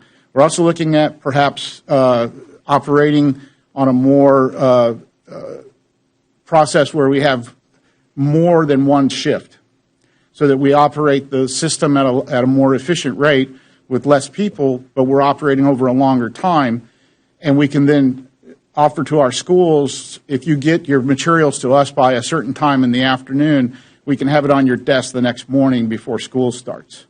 Now that means, rearranging how we do things in the warehouse or in how we do things on our delivery trucks and things like that. But it doesn't increase necessarily the costs. You just form a different time frame and a different shift for how those things are done, but you're providing a value add to our schools so that they get their services a lot quicker and a lot faster. Well, thank you for sharing that. So you're saying that right now our schools are spending $125,000 to $150,000 in outsourcing. Those are the numbers. Yet we're going to spend $178,256 in cost, and so roughly break even. And then back to the spending, I understood you were saying that the graduation fund for the Epicenter is coming out of M&O, but this is enterprise fund. Is extended day also enterprise funds? Yes, ma'am. Okay. It is an enterprise fund, but it is accounted for separately from, we have an enterprise fund and an extended learning fund. Okay. But it's all part of the enterprise, if I recall correctly. Yes, And then- we operated under that umbrella, yes, And ma'am. then at the end of the year, we take the net gain from the enterprise funds and we redirect those to M&O, correct? So that's where, making the distinction, we have an enterprise fund and we have the extended learning fund. At this point, only the extended learning fund is making a contribution towards the general fund, but not the enterprise fund. But last year, the extended learning fund, then, if that's the way we're going to look at it. So the way I look at it is you've got the function. What function is extended learning? I've just lost that. We'll have to get Okay, back. so we're going to call it function extended learning because I don't know the number. So function extended learning, and we've got the function, we're going to call it print center, and whatever functions are under enterprise. And then at the end, there's a net gain or net loss, and printing was a net loss of over $250,000. Extended learning was a significant net gain, and that's why it's the contributor. But at the end, it doesn't really matter, just like the consolidation or the increase in schools, it doesn't matter either, because at the end you still have your bottom line. And the bottom line was we had an influx in additional revenue and a net gain that was then redirected into M&O. And my concern here is the numbers aren't adding up. And so if you can show me something, and I don't know, maybe the rest of the board isn't fully in support of this and they'll move forward with it. But my concern is I don't see the justification of throwing additional money and revenue or good money after, to me, what is bad money and has not been successful here. While I appreciate your success in Spring ISD and wherever else, that's great, and I respect that. I'm not trying to be disrespectful in any manner whatsoever. However, I do have a fiduciary responsibility to protect the taxpayers of Fort Bend County. And so that's where I struggle with this recommendation. So if I can add one thing, and I'm going to sound like very much I'm advocating for this, and what I would say is that that's, I guess, part of my job. If we continue on the existing path without changing out the equipment, we would be in a spot that you mentioned that at some point it makes no sense to continue with the losses and we would have to shut down the print shop. However, we have employees that are currently there, as well as the equipment that we've invested in, as well as district users who've grown accustomed to utilizing that service. And so this is an opportunity that we believe will improve and correct the situation that we're in. So if we take no action, then we will continue, again, as you mentioned, we would have to eventually look at shutting it down. This is at least giving us a path forward that we believe will take it to a point of either break even or profitability. quality. So if we don't take this action, then I think that what you've just indicated will ultimately be what happens. We can't sustain it because it's losing $250,000 of what's ultimately taxpayer money a year. This is the option that we've looked at that we believe that will correct that. If it doesn't work, then we're going to be in the same situation 2 to 3 years from now saying we tried a process, it didn't work, and now the recommendation is shut down. So while I hear what you're saying, I also believe we had already approved various print contracts for equipment in the last 2 years since I've been here. So I don't think it's just old equipment. And like I mentioned, I'm having IT struggles. I haven't been able to pull some of those records, but I know that we have approved various contracts. And, you know, again, it could be a difference of opinion here. To me, it's just throwing good money after bad. And with the current conditions in the district, I'm highly concerned about this. Thank you, though, for your input. And again, of course, I respect your position as well. If I might add, I think, and especially with your technology issues that you've had, it's complicated. I think we need to have some one-on-one time with staff to explain, because the bulk of this expenditure is it states, print shop equipment refresh typically occurs every 3 years to avoid equipment failure and maintenance downtime. This refresh will allow the print shop to maintain its delivery and its of quality print production. So with that said, I would just simply leave the thought, whatever the board's desire going forward, I would absolutely, vehemently not recommend that we do anything to not have a print shop for a district this size. I think that we will put our teachers in a very stressful situation when they're counting on papers to be done. Outsourcing will be complicated. It may not deliver on time. There will just be a lot to it. Whatever we do, I would just say to you, I think we need a print shop in a district this size. And I want to be clear. I did not recommend, nor am I stating to not have one, but there's a big difference between materials for classrooms and supports and wide format, signage and banners. It's not the same thing. And again, this is different than what I originally saw a few months ago, but I just wanted to make sure that I was clear. I did not say that, and I do not recommend that myself either. Thank you, Ms. Malone. So I think Dr. Wayback's maybe suggestion will helpful. Maybe we can set up a one-on-one meeting with the staff and to get more information. But I have one asking. Dr. Wayback, once you provide information to Ms. Malone, can you please make sure to share with the full board? Thank you. And Ms. Hannan. Yes, thank you for the information. So I think before we vote on this, something that would be helpful to me, can maybe be a phone call, but it may be helpful to everyone. So I'm not seeing how much of this almost $1 million is for the purchase of the wide format print. So if there's some way we could have this itemized, because I'm seeing that if we're outsourcing $140,000 per year, campuses and, things in central office, and then I'm seeing on the other page that our expenditures for last year in the print shop was $178,000. I'm assuming those two numbers are very different. So I would just like some numbers that feel like apples to apples. And how much is the wide print format machine? Is it going to require any additional staff? I know I heard you say by tweaking some of the shifts that we wouldn't have that, but I'm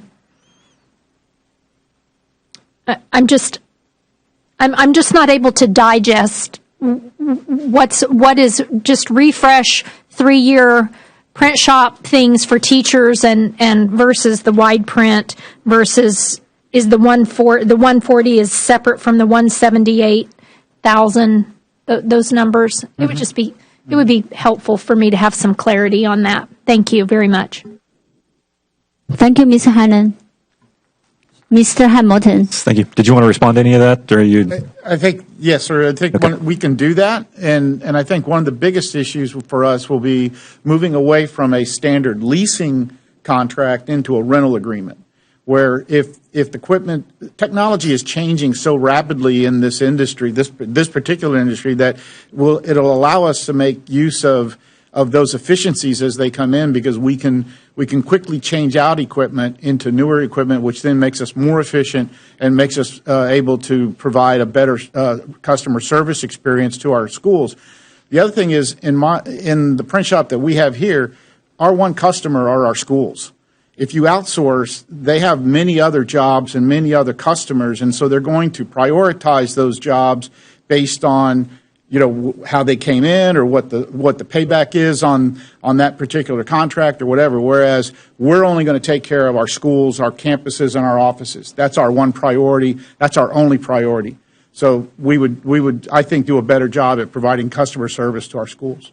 Okay, and I'm all about better service because that's important for our teachers. But anyway, just a chart that maybe says, here's what we're paying now, here's what the expenses look like, here's what we are moving to, and here's the difference in how those expenditures will play out. That would be helpful. Thank you. Yes, ma'am.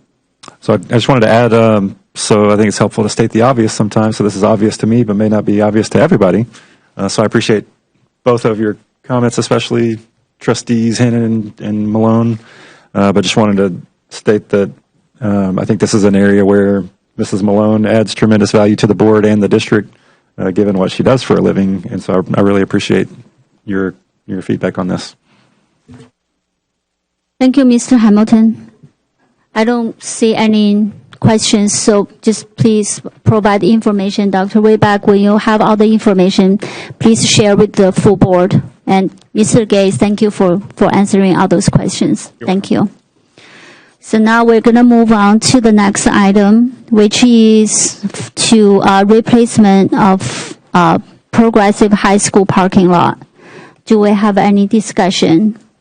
We are now on 6C, like in Charlie. Ms. Hannon. I just had a quick question.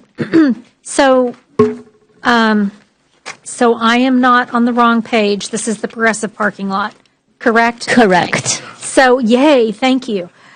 So we approved this in April of 2022, so a year and a few months later, we're approving this. And I'm just asking this because now we're on a $1.2 billion bond, and we're about to move into some big things. Is there a reason that took so long to turn around? Is that typical for us to approve the budget, a budget item, and we're getting to it?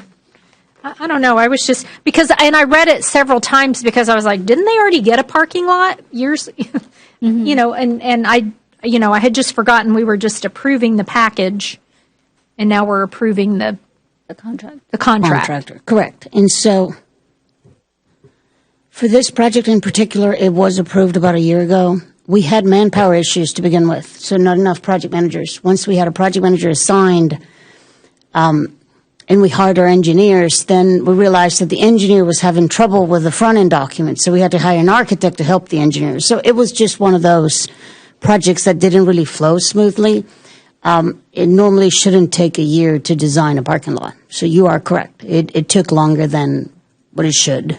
Okay. So this was an anomaly because I got a little worried when I was reading it, thinking what lies ahead of us over the next few years. Thank you. Thank you, Ms. Pizzetti. Thank you, Ms. Hannon. Good job.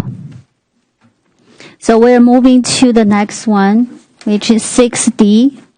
Review for approval for purchase of data analytics platform to track assessment and support student achievement. Do we have a discussion?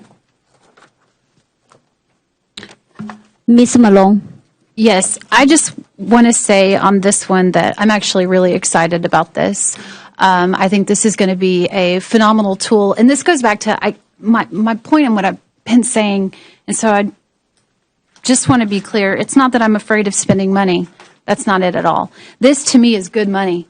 This is good money that's going to go after finding out where our kids are at, how we can meet them where they are, what can we do to build them up, and how are we going to increase student achievement. And I'll support that any day, every single day, because that's what our business is here. And I'm extremely excited about this. I'm excited about the new committee that Ms. Hannon is going to be leading regarding student achievement. And I can't wait for us to utilize this and to get this support so we can support our kids. And not that we haven't been, but continue to support them and hopefully increase results here in Fort Bend ISD. So I'm fully behind this one, even though it's costly. Thank you, Ms. Malone. I think we all wanted to know where are our students at, and I totally agree. Ms. Hannon, we do have a new committee this year, which is student achievement. We all have a lot of expectations, and we're very excited about that. So thank you for Ms. Hannon and Ms. Malone and Ms. Jones serving on the committee. Thank you. So we're moving on to the next one. 6E, review for the purchase of instructional software subscription related products and services. Do we have any discussion?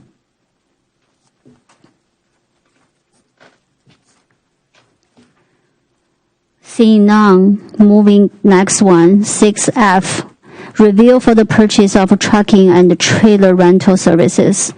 Do we have any discussion?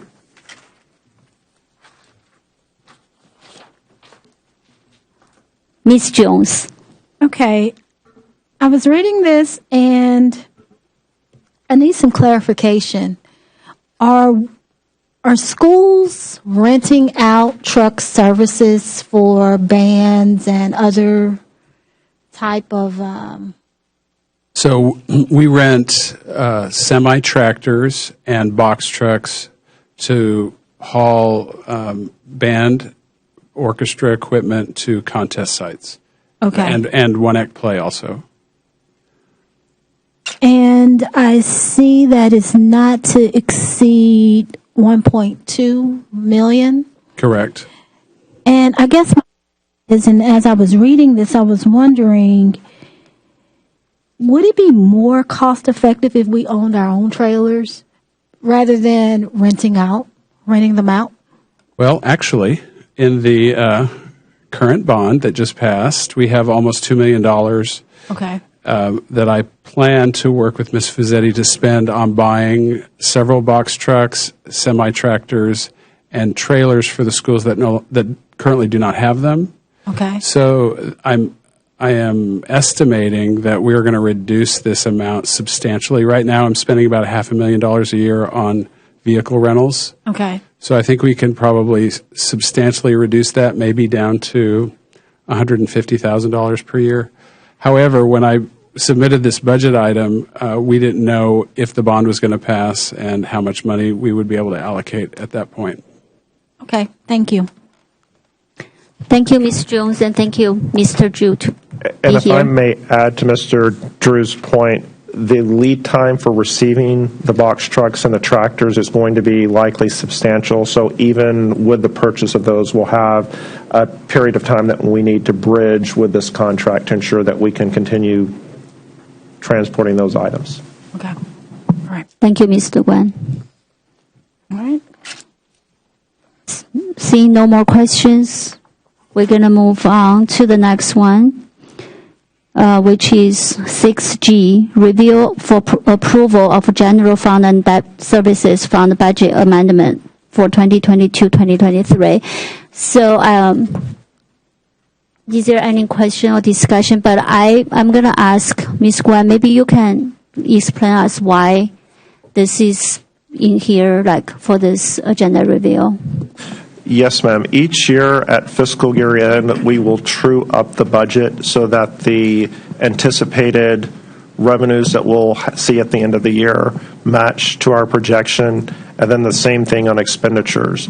It's also an effort that we take to ensure that each function that we have also is not overextended or over budget.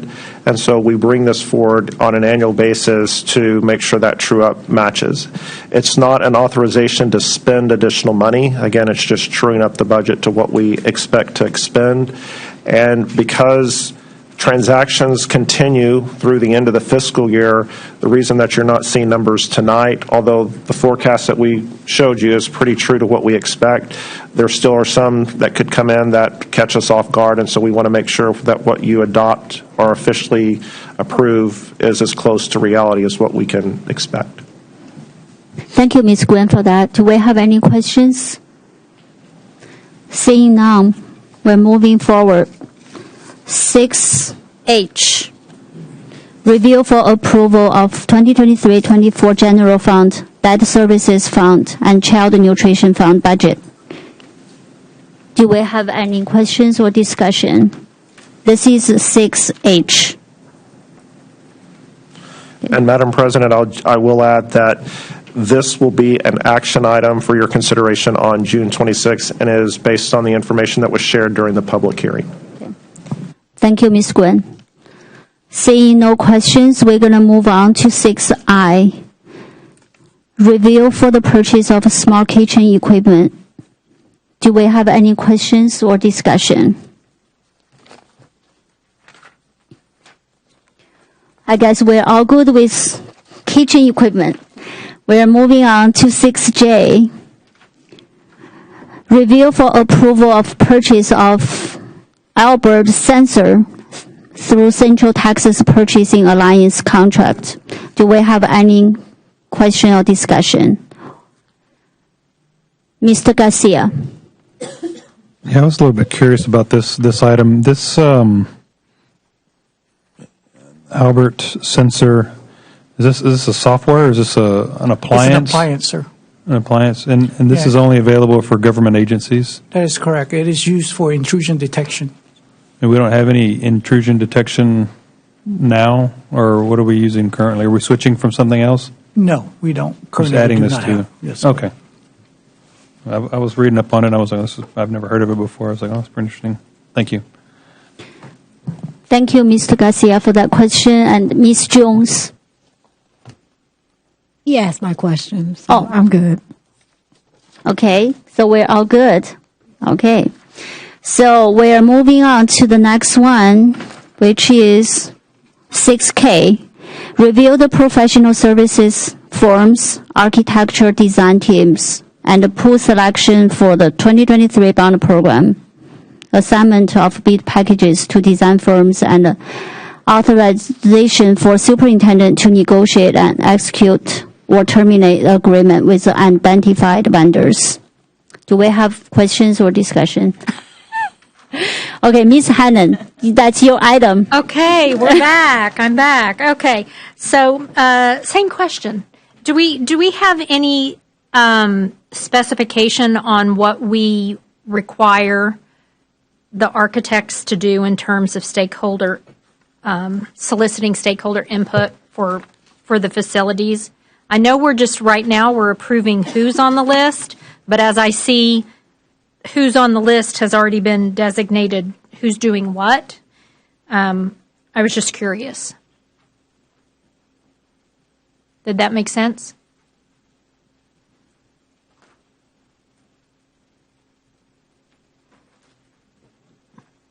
So we do have facilities educational specifications, which truly define in detail how it is that our facilities look like, well, how many classrooms, how many square feet per classroom.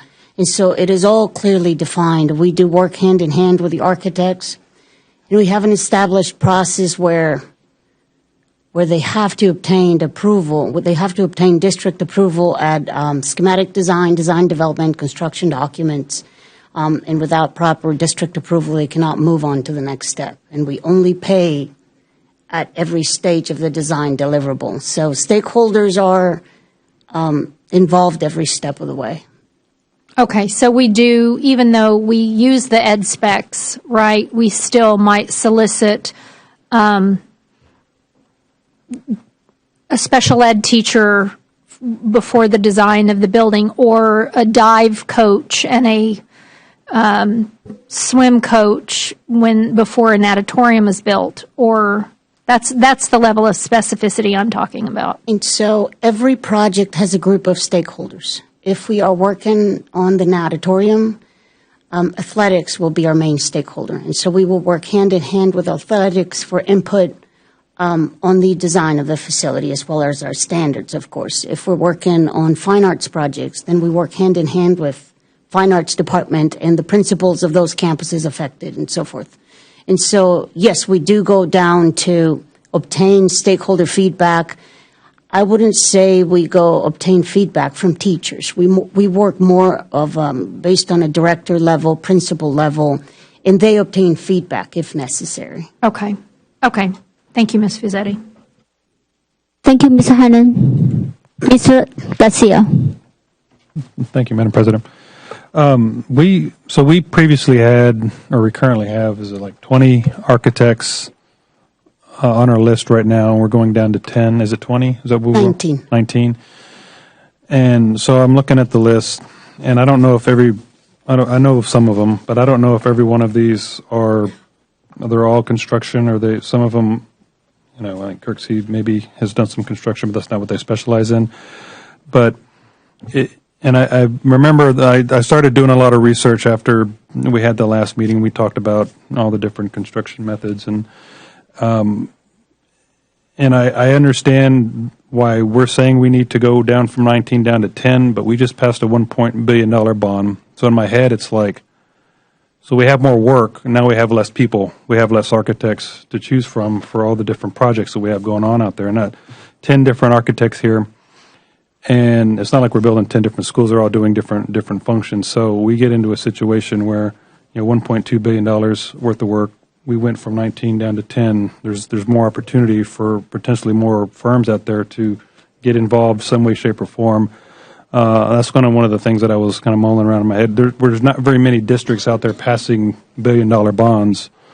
You can count them on one hand throughout the entire state of Texas. So when we're going through the selection process, I know we have our process, and I know is it CV local that talks about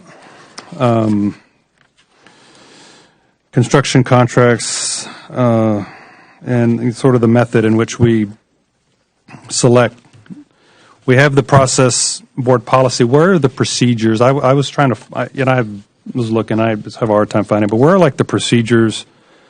And I remember doing our little procurement workshop in the beginning when I first got elected and kind of going through, this is how we go through the process. Where are the procedures that say this is how we're going to select our firms, and then the evaluation form, the evaluation criteria, the little, I don't know if y'all have where you check off, they must be, do we have that information that we have access to? Not necessarily for me to see how you rated each firm, but just to see the actual what's being scored for every firm. Is that something that y'all could provide? I'd really be interested in seeing just the overall process. Absolutely. Yeah, I would like to see that, dig into that a little bit, and just kind of understand.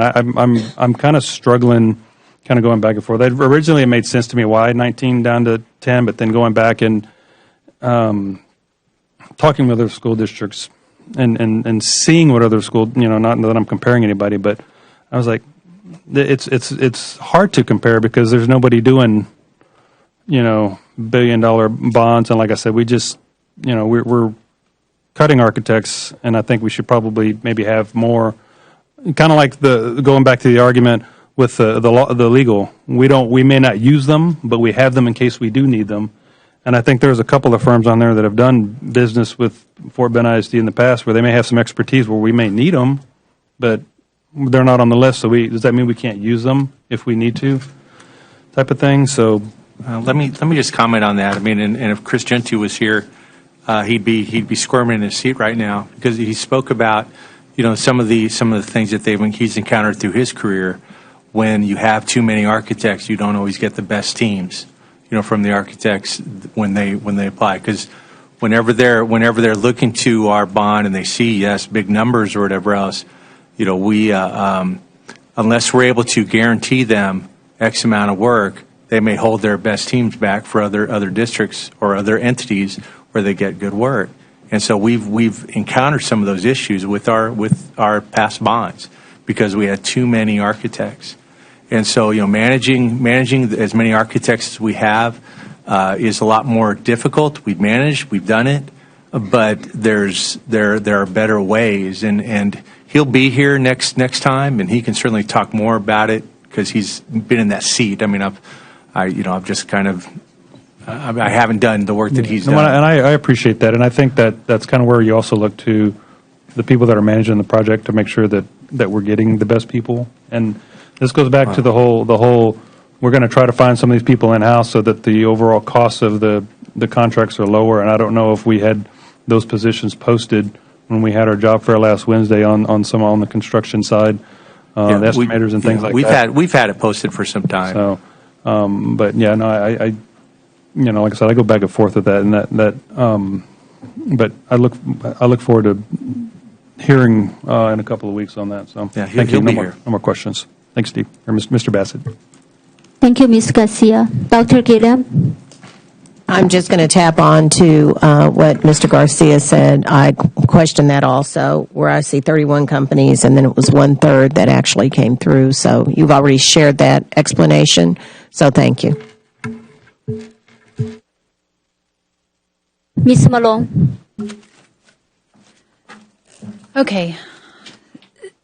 So this isn't just relevant to this particular item, but to some other items in here. The thing that, well, first of all, I'm very proud of the district, and I'm proud of this board, and I'm grateful for the community in supporting the bond and passing that bond. And now it's time to move forward and do the work. And so there's a couple of things here that kind of stand out to me. And that is, number one, we just did a package approval for something from 2018, and it's now 2023. And so when I think about that, we're making decisions today that impact years later, and we may or may not be here in the future when we're still working on this bond. And so the concerns that I have, whether it's this item or other items, is what are we doing today to impact the future and the board that comes after us. And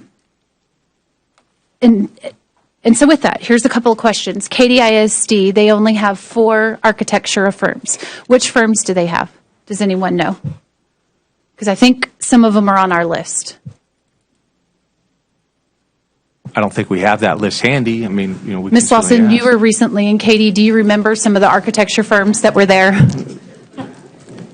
I don't think I could. Okay, so sorry. I guess here's some of my concerns. Same thing with, because you're in the meetings and whatnot. All right, Lamar ISD, same situation. Katy and Lamar both just passed huge bonds. Fort Bend ISD just passed $1.2 billion, $1 billion bond. That's huge, guys. This is a ton of work, not just here, but also Lamar just passed over $1 billion bond, that they have a ton of work.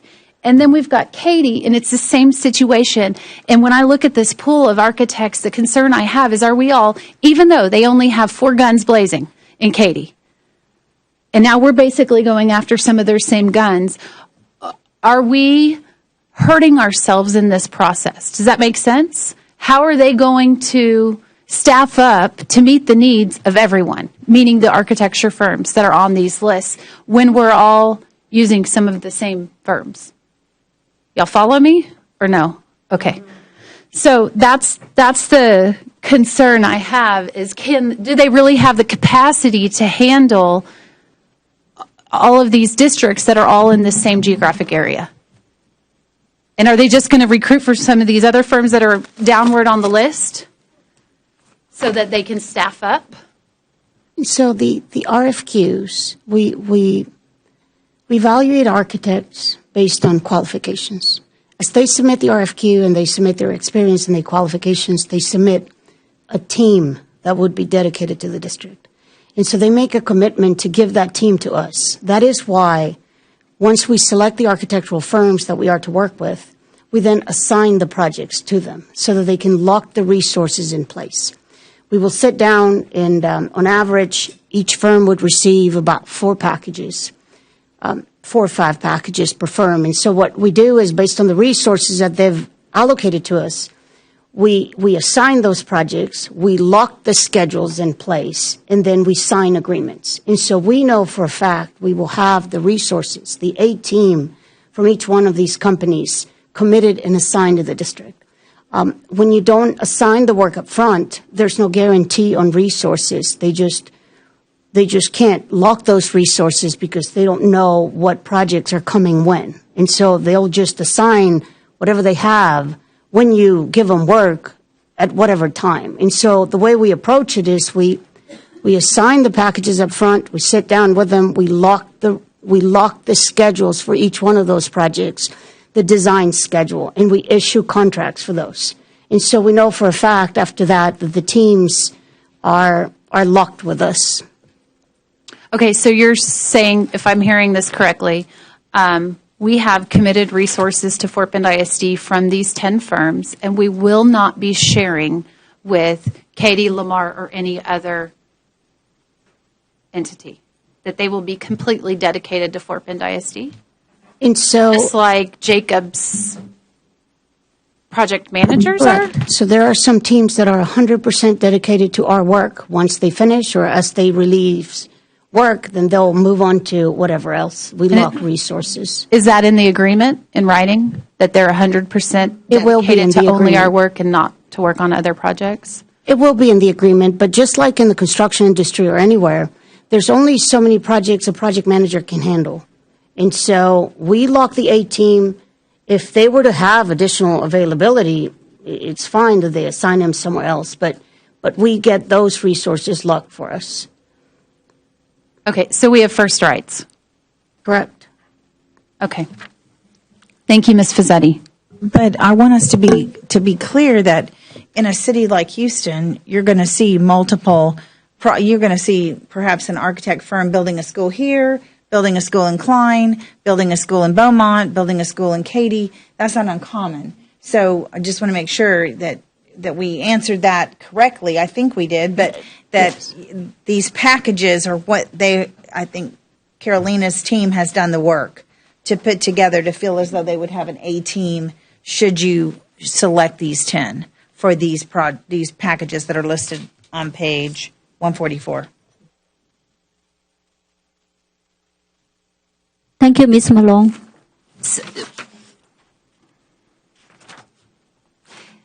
One more question. Sure, go ahead. So can you tell me the scope of this approval? So you are approving the 10 architects we are to work with for the bond program, and you're approving the assignment of the work to those 10 architects. So essentially, Mr. Scamardo was correct in saying we are committing this work to these architects. Absolutely. Is this the only way to do this? Or are there other ways? So, for example, Mr. Scamardo mentioned, and I think previously we did it a little bit differently, where he mentioned as far as law firms, where we're getting a pool of attorneys and we use them as needed. Is this the only way to, I guess, execute this contract for these architects? In my opinion, it is the most organized way to execute $1.2 billion. So, okay. Back to $1.2 billion, and that before our bond was significantly less than 1.2, and today we were approving a contract for a bond back in 2018. You approved the general contractor to start the construction work. I understand, today. So basically, we have work that we're doing today from a bond in 2018. My point in that is that it's normal and customary that a bond takes years to execute. And $1.2 billion being the largest bond we've ever had, there's no expectation that this is going to be complete in a year. So when I look at this, am I understanding that we are committing these architecture firms for these projects over the entire scope of the bond, of all 1.2 billion? It is not 1.2 exactly, but it is. But I mean, close to that, essentially, yes. the whole bond today. Yet, the likelihood, not even likelihood, it's impossible for them to do all of this work today. So, why? Can you help me understand why we're not doing maybe a percentage of it today like this in a pool? Because originally when we spoke about this months ago, we were talking about having a pool of architects for projects as we needed. And now we're in this approach where I get it. It is very organized and it's like we have our roadmap and game plan. And while I appreciate that, what I don't appreciate is if I were a board member coming in years later, knowing that a former board had tied my hands. Does that make sense? So I'm not thinking of it from administration's perspective. I'm thinking of it from a new board member. For example, we all came on here and we're a fully new board for just over 2 years. And our hands were tied on certain agreements because the former board had made the decisions that they made. So when I sit here, I think about the future board and what are, how would they feel? And what if they want to do something differently? Or let's say we're on overruns, or there may be a change, some issues with a particular architecture firm, and they may not want to continue working with said firm, but we've already made commitments and binded them. Does this make sense to anyone? Yeah? Okay, good. So this is the exact same way we deployed 2018. The contractor you approved today was approved at the end of the bond with contingency funding. And so it is not a contract that started in 2018. It's a contract that got approved just a year ago. And so at the end of a bond, when we have extra money and we approve additional projects, that is when we start design for those projects. And so that is why you're seeing those towards the tail end like right now. 2018, we executed it the exact same way. We selected a pool of architects. We awarded the work ahead of time. We locked them in contract, and we got moving. So we have an execution plan that lays out each and every project and how it will flow across the 4 years. We pretty much deploy all design right now. All work pretty much deploys now with the 10 architectural firms, if you were to approve those. With the larger firms, they assign more than one team to us, and so they can start designing more than one package at once. For their smaller firms, because we have a mixture of small, medium, large firms within the selection pool, the smaller firms, we work with them so that we tier the design. A few months, they could start a package, and then a few months down the road, as they release some of those resources, they can start the next package. And some design packages are tiered to accommodate the smaller firms and their resources, limitations for the resources. But by assigning the work, they are able to lock the good resources for us. They know they have 4 packages with us. They know it's going to take them a year and a half to design those 4 packages, and so they lock the resources for us. Then we're not scrambling later on to try to find good resources that they're tied with other districts. By assigning the packages up front, we're able to deploy all at once. Large companies start designing with more than one team, and they lock those resources for us as well.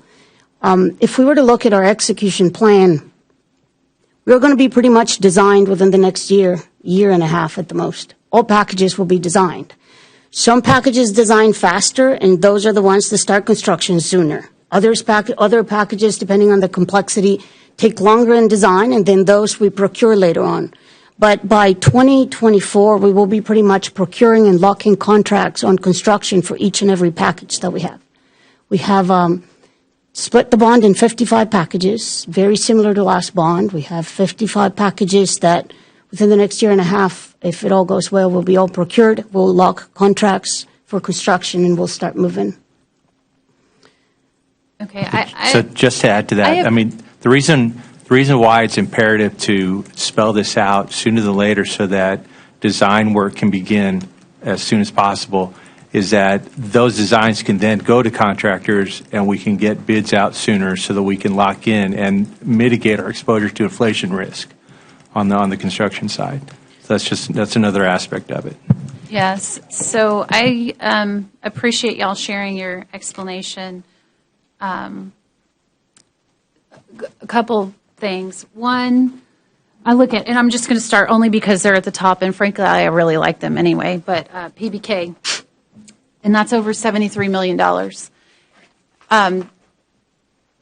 Estimated construction amount, which of course it's based on percentage, et cetera. So why would we need to lock in all 73? I'm just asking, do we have to? Or is there some other formula that could work? Meaning, could we lock in on particular projects? Or you're saying we have to lock in on everything now? To execute the way we've planned it and have this completed within 4 years, you want to lock your projects. You want to assign your resources. You want to start design. They will pretty much start design on everything at once.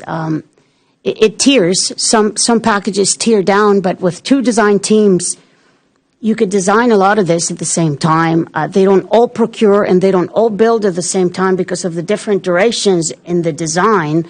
But this is how we lock resources. This is how we lock pricing early on. Okay, thank you, Ms. Fazzetti, for that. To the board and particularly to the policy committee, Ms. Day assigned a new committee, the Budget and Finance Committee, which Ms. Hannon and Mr. Garcia and myself will be serving on. And I'd like for y'all to please review the policy that reflects the board's involvement over the bond and also budgetary decisions. If y'all don't mind just reviewing that policy, I'd appreciate that in relation to how it would impact that committee that you created. Thank you, Ms. Malone. I think that's a great point. I think Mr. David Hamilton is serving on the chair for the policy committee. So please maybe look into that. Do we have any question? Mr. Hamilton.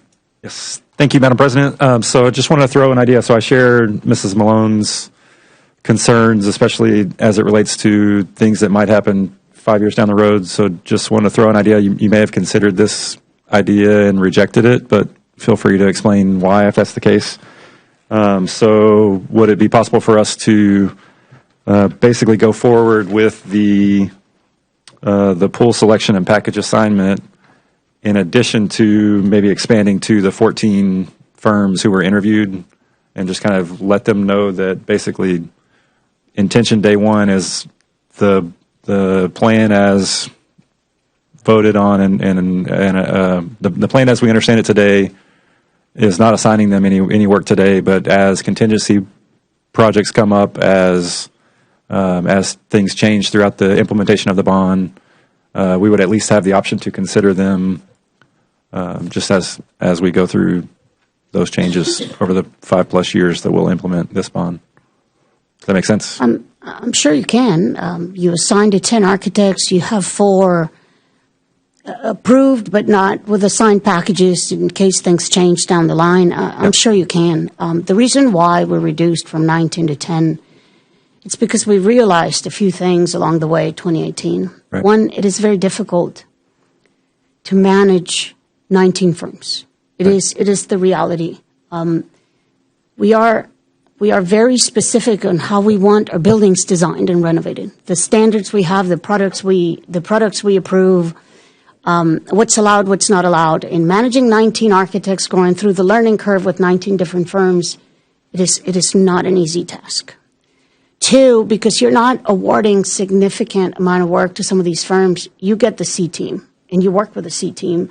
In whether we complain or not, they have locked their A resources with other districts, and we just get the C team. And so that makes it challenging as well sometimes to try to push for the best resources out there when we're not awarding them but one project. Right. Another thing I'd like to highlight, Ms. Malone, is that by assigning the architects, you're really not locking all these dollars in place. So this is just an estimate of what the construction of that project would be.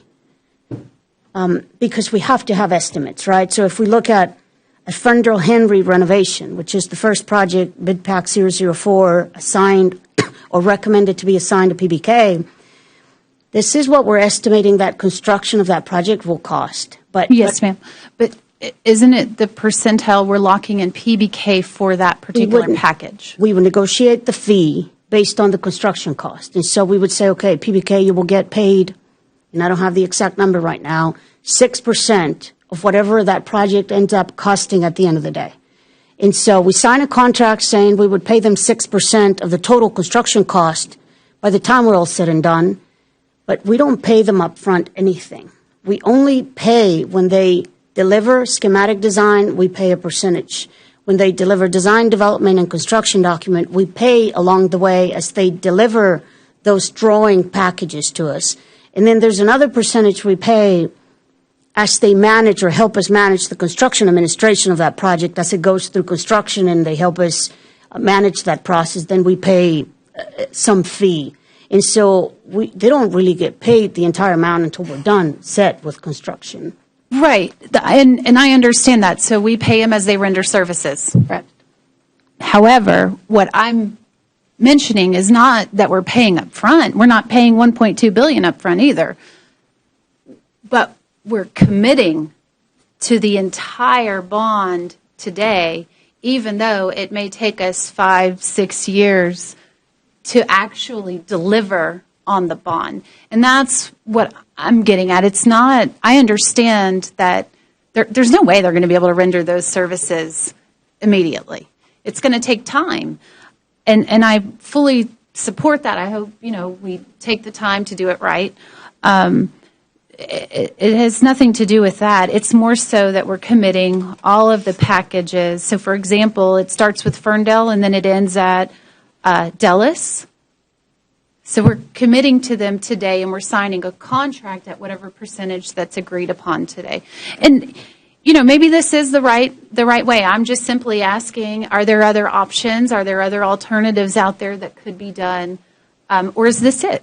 Is this the best way to move forward?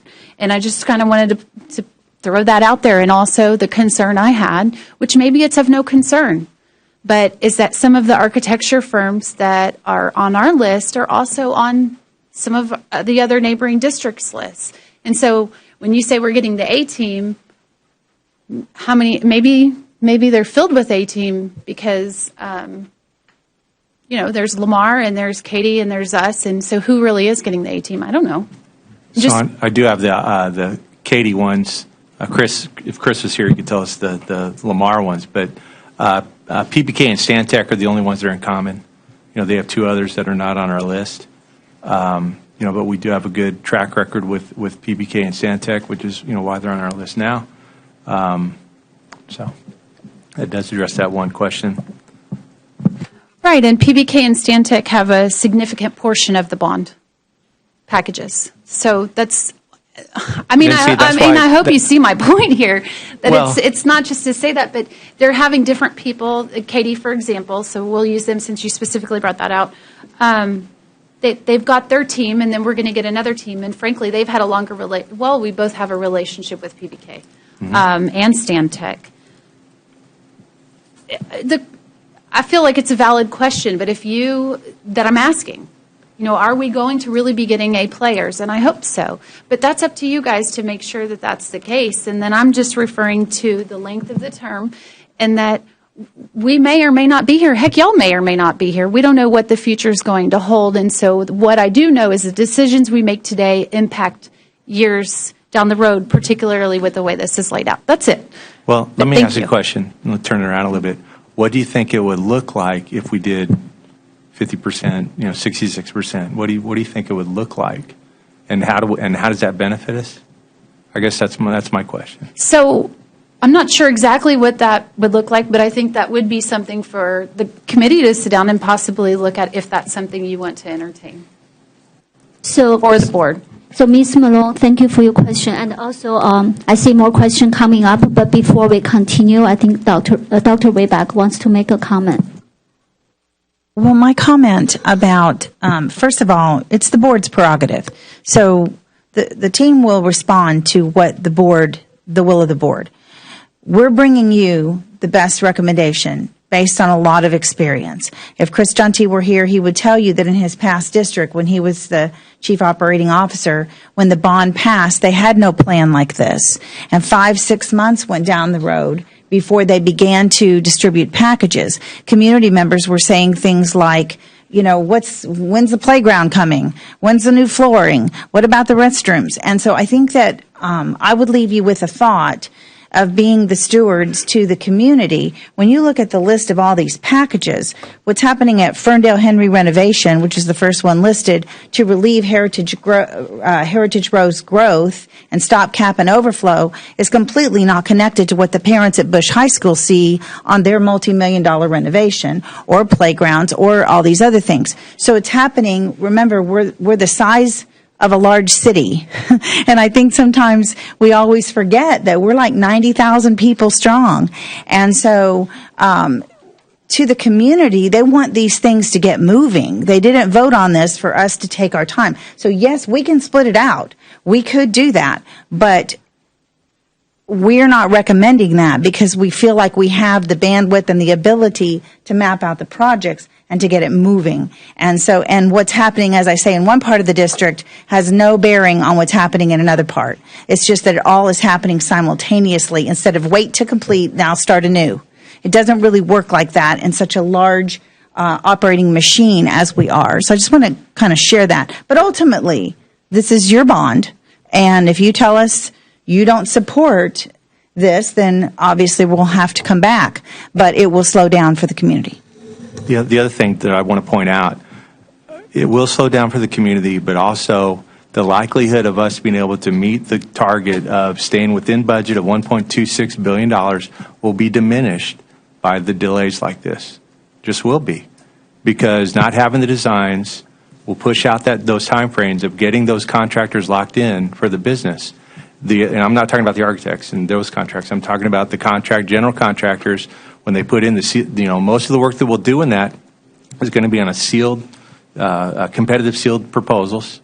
All right. And so being able to get those locked in sooner than later is going to go a long way toward helping us stay under budget or on budget. And so, and just as Dr. Whitbeck said, we will do things at the will of the board, but we won't be able to, I won't have nearly, or Carolina won't have nearly as much confidence to be able to say to our public that we are going to be able to be on track and on budget. So. Thank you, Dr. Whitbeck, and thank you, Mr. Bassett. Ms. Hannan. I appreciate Dr. Whitbeck's comments because those were going to be similar comments to what I made. I truly believe, this was a hard decision. I mean, even though it passed at like 60%, but I know a lot of our community really, they really thought about it. They really educated themselves, the people that turned out to vote. And so I do think that this board has an obligation to, to get the can moving down the road as quick as we can on these projects.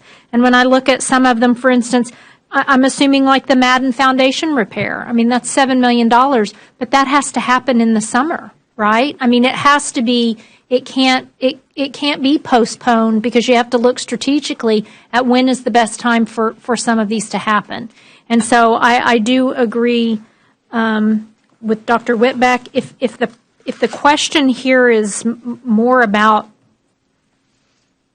who's on the list, I'm assuming that staff went through the appropriate process to identify these top 10 firms according to these numbers that I see.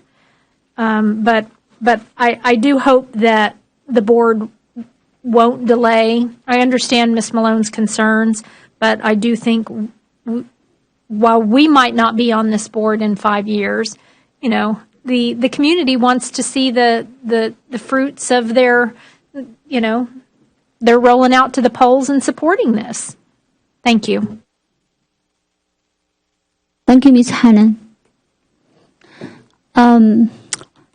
Myself have a couple of questions. So I don't know if every one of us seen the master plan. I don't know what's that called, the package. You have a timeline, right, for each package. I'm not so sure if every one of us seen that. So for me, though, I do hear concerns from the board, and I do believe they're pretty valid concerns. So for myself, I want to start off with to follow up Ms. Garcia's question. So when you do the score, I saw the list over here on page 143 in our board book. So, for example, I'm not so sure. You interview 14 of them. They all score pretty high. And then how did you decide? You just cut it like 10. So I understand 19 probably it is a lot to manage, right? But with the bond this big, I wonder if you interview 14 of them, what is the harm to have 14 in the architect pool? It truly becomes challenging managing these many firms. It is very difficult. The staff, the learning curve, ensuring that all our projects are aligned with the same standards, the same products. It is not easy to manage these many contracts. It's a challenge for us. So you mean for the staff or for the bond management consulting company? For all of us, it is an incredible challenge to manage these many architects. And as you reduce the amount of work you give the companies, then you don't get, again, the A team. You get the B and the C team, depending on how much money you're awarding. I understand that. I know we already spent a lot of time on this item, but this is a really important item. So, for example, I'm just using one example. We have one architect company have Clements Rebuild, which is $180 million. At the same time, you also give them $8 million for HVAC, right? HVAC. So I'm just thinking, what is the amount it's for the A team? Like, we have $1.26 billion. It's hard for me to believe we won't have enough work for 14 architect firms. I mean, some are smaller, they probably will only can handle smaller amounts. Some are bigger, they can handle more. But it's hard for me I understand what you're saying. I mean, I support the concept. We don't want to dilute all those money to too many firms, and it's hard to manage. But I'm just wondering, 14 versus 10, it sounds to me like 14 for 1.26. Everybody should have enough work. That's what I'm saying. But also, I know we spend a lot of time, so I'm going to stop here. But there's one asking, we have a committee, it's Budget and Bond Committee. To me, the reason I signed a new committee, because for the next 2 years, I think the bond and the budget is going to be critical to Fort Bend ISD. So I do hope, I'm going to ask, I think Ms. Malone is the chair for the budget committee. I'm going to ask that committee maybe to have a meeting and to meet with Ms. Chris Janke or whoever have knowledge to have a deep dive discussion. By no means we wanted to delay. I don't think that's our intention, but we still have 3 weeks, right, between now and the next meeting. I don't know because I hear a lot of questions tonight, and they are valid questions, and I don't want to delay, but also I don't want to rush us into this big commitment. So that's a big asking, but I hope the budget committee can step up. And also to follow up with that, we're going to have officers meeting as well. So I would appreciate it if you can provide the officers with information, and then we can share all the information to the whole board before the next meeting. So that way everybody can be on the same page or have more. I think definitely we need more information on this item. So just to be clear, is the information needed is the pros and cons versus, so many architects versus fewer architects? Is that the main thing? Okay, so I'm just thinking right here, processing, it's not the information, like certain information. I would like to have the budget committee to have a meeting with you guys, and then they probably have more questions. And then those questions, those informations, if you can, when you provide it to the budget committee, maybe you can provide it to the whole board as well, so we can have an understanding. I know it's a big asking to the budget committee, to be honest, for them. Are you asking for this? Because the next time we're together, all of us, is at the June 26th meeting. Mm-hmm. So you're asking for a budget committee between now and the 26th, and then they'll be able to report back at the 26th to the whole board? Because if we don't want any delay, I think we need more information. Because I feel if we have 3 people on the budget committee, they can, their questions, their concerns, they can be very well educated in a way. And then in that way, they can provide information, or maybe you can provide information to the whole board based on that discussion in order to educate the whole board. That's my thought process. So, yeah. Okay. Can I ask just a question of legal as far as the committees go?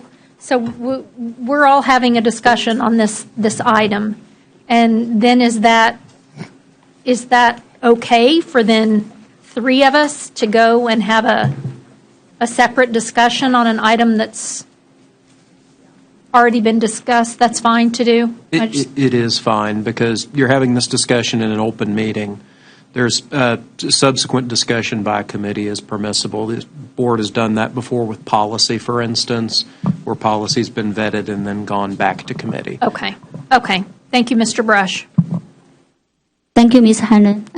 Mr. Hamilton. Sorry, one other question. So typically, when we have anything like this, we have we get kind of the full scope of multiple columns with all of the rankings for several different categories. For example, on the legal services item we looked at earlier, we have 5 different columns in addition to the total score. Can you tell me why we only have the total score for the architects? It was not attached. It should be. Okay. Can you please provide that for us? Thank you. Thank you, Mr. Hamilton. Okay. I think we're ready to move on to the next one. Oh, sorry. Dr. Gilliam. And I'm going to go very, very quickly. Okay, so some of this, I'm going to be honest with my trustees, I think we're kind of getting in the weeds a whole bunch. That's my opinion. Because I believe that we have maybe 20% of what is actually going on, and this is just out of my head rather than the entire 100% on how all this works. I'm glad that we're going to have, or you all will have a committee meeting about it. I am concerned about timelines. I am concerned about us spending more money than what we need. But at the same time, there's so many systems that are not being discussed because it's the work. And I wish we did have the time that we could really understand the work. And I guess that's going to happen. Well, I hope. I hate to say I guess. I do hope that's going to happen in the meetings. But we have to be very aware of there are some things that we're just not going to know nor understand because we are not doing the work. So I'm just hoping that it can be clear that we can understand, that when we can really make sure that we're meeting these deadlines before we get to a point where we lose. We've come really far.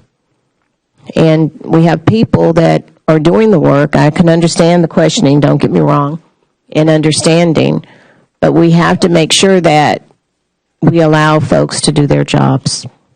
And I'm not saying that we're not doing that. We have some questions on the table. We need to get those questions answered. But please understand where we are, and we are governance. We're governance. We don't hire people. Thank you. Thank you, Dr. Gilliam. I don't see any more questions. We're going to move on to the next one. We are on 6L. Review 2023 Bond Program Master Project Packages. Do we have any discussion? Ms. Malone. All right. We pretty much already have hammered this thing to death, and we're going to be having a budget and finance meeting. So with that, pretty much leave it out there. But I also want to make this point that we are governance, and one of our full responsibilities is the board is in charge of committing funds and committing the taxpayer dollars, and that is fully stands in our court and our purview. And so it is imperative that we have understanding of every decision we're making with regard to the financial expenditures of this district, be it M&O or INS, that it's prudent of us. And these questions aren't to delay work or to impede work by any means whatsoever from, I don't believe, any of you. I know definitely not for me. However, when I look at this bond, we're essentially approving the budget of the entire $1.2 billion today. And it's the same situation where I'm concerned about approving the entire thing today, knowing full and well we cannot execute it today fully. That I haven't seen anybody execute $1 billion that quickly. And maybe Mr. Bassett or Mr. Gwynn or Mr. Junty can show us otherwise within the meeting, and I'll get behind it 100%. But from the research that I've done on this and looking at different bonds across the state, I haven't seen districts who can execute that amount of funding that rapidly. And I'm just going to leave it at that and move on. But thank you. Thank you, Ms. Malone. Mr. Garcia. Thank you. Yeah, I was holding my comments for this item because I know we kind of jumped ahead a little bit, but I have the same concerns. It's $1.2 billion, and we're not going to spend $1.2 billion in a year, 2 years, 3 years. It'll probably be 5 or 6. So my concern with approving the entirety of all the bid packages all at once is what happens when I'm not here anymore. I'm not going to be here for the entirety of the bond. Who knows? So every bid package has maybe 4 to 7 contracts in it. So that's one of the things that I want to see when we talk, when we meet. I'd like to meet and understand sort of the outlying process. I don't want to handcuff future trustees into something down the road, because I think when we do this, the district loses some control, and then the PM has the control 4 or 5 years down the road, because we approved all the bid packages up front. And I know we've been through we met a couple of weeks ago on it. So those are just some of my concerns. We've got a few weeks, so I'd like to take the opportunity between now and June 26th to ask those questions. We can have our meeting, and then we'll present that information back to the full board. And I think that if we're comfortable, then I'm sure that our colleagues will be comfortable. And I'm not a definite. I'm not saying I'm going to vote no. I'm just saying these are, as I'm not in the construction business. I'm a project manager, but I don't manage construction projects. So I've been learning a lot of this as we go, and we are asking questions, and I don't mean to be difficult, but it's we want to make sure that it's a fair and equitable process for everybody. We also want to make sure that if I don't ask the questions, then I'm not doing my job, because that's what I was elected to do, kind of thing. So I just want y'all to know that and understand that, and I'm not trying to grill y'all to death, and you might get a lot of these same questions over and over from, this is the way we've always done it. That might be, but I wasn't here, so how would I know? So that's one of the reasons why I'm up here asking the questions. So those are some of the things that I'm interested in learning a little bit more about. And I have some other questions, but I think I can ask those offline. But thank you. Thank you, Ms. Garcia. I just want to share, I do believe this board have no intention to delay or cost, more money. But I wanted to share the reason I think we're sitting here and asking questions because, other than everyone already shared their comments, I agree with all that comments. But on top of that, we also want to build the confidence in the community, because today we're asking for a bond and then it passed, and then down the road I'm pretty sure we probably, it depends on what state is doing, we may need to go back there and asking the TRE for teachers' salary increase. So how are we sitting over here making all those decisions? It will reflect it in the future bond or BATRE, those package passes. So I don't believe any of us here want just to cause extra work or to the staff. We know you guys are working really, really hard, but this is very important part of our job. Part of our responsibility is to asking questions when the budget, the money, watching the money and the taxpayers' money. So that being said, I appreciate all the comments, and I especially appreciate the budget committee willing to do the work and to get educated first and then educate the board. So that being said, I think we're ready to move on to the next one. So the next one is 6N. This is to be the easy one. Contract for natural gas. Do we have any? Oh, Amazon, did I scare? Oh, okay, now this is not an easy one, sorry. 6M, review for the purchase of online procurement from Amazon Business Services. Do we have questions or discussion? Ms. Hannan. Thank you. So on this item, I want to clarify, because would this be at all for instructional resources? Because I do see books, I see materials. And the reason I'm asking is because I know we approve the instructional resource, the vendors for instructional resources. So I was wondering if this should also show up on that list, or if these aren't intended as instructional resources. Yes, ma'am. They can get instructional materials. They can get supplemental materials. Many of the vendors that we utilize for those materials sell through Amazon, and they would sell at discounted prices, and we would be able to do volume buying through Amazon on that. Plus, there are many other times we get requests for additional materials, books, or additional things that the teachers want to add to the classroom, and those books would be available without us having to go out and do a separate solicitation through other vendors or through other people. So I guess my question is, we are just being asked to approve the e-procurement catalog from Amazon Business Services. The platform. So my question is, should Amazon be approved as a vendor on the improved instructional list? Because I don't think it is. Does that question make sense to you? Yes, and I would interject, and Rick, correct me if I go off the rails on this one.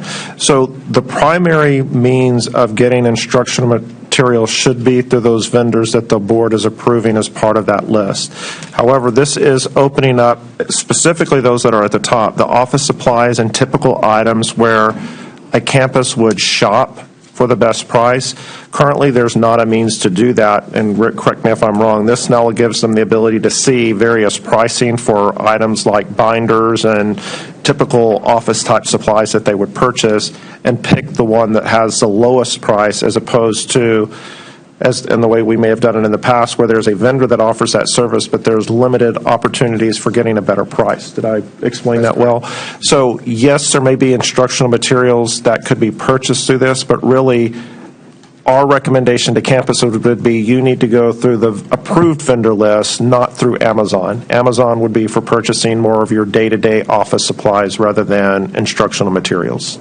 Okay, but do we police that? I mean, Yes, ma'am. okay. So if somebody's not, I mean, I'm just Southwest Books. The They're going to process buy. works like it does now. It's an online, what we call a punch-out catalog on this platform that we have. So people go into the platform, they select the items that they want, they bring the items back into PeopleSoft, our financial system. It creates the requisition. The requisition then goes through the normal approval process of any requisition.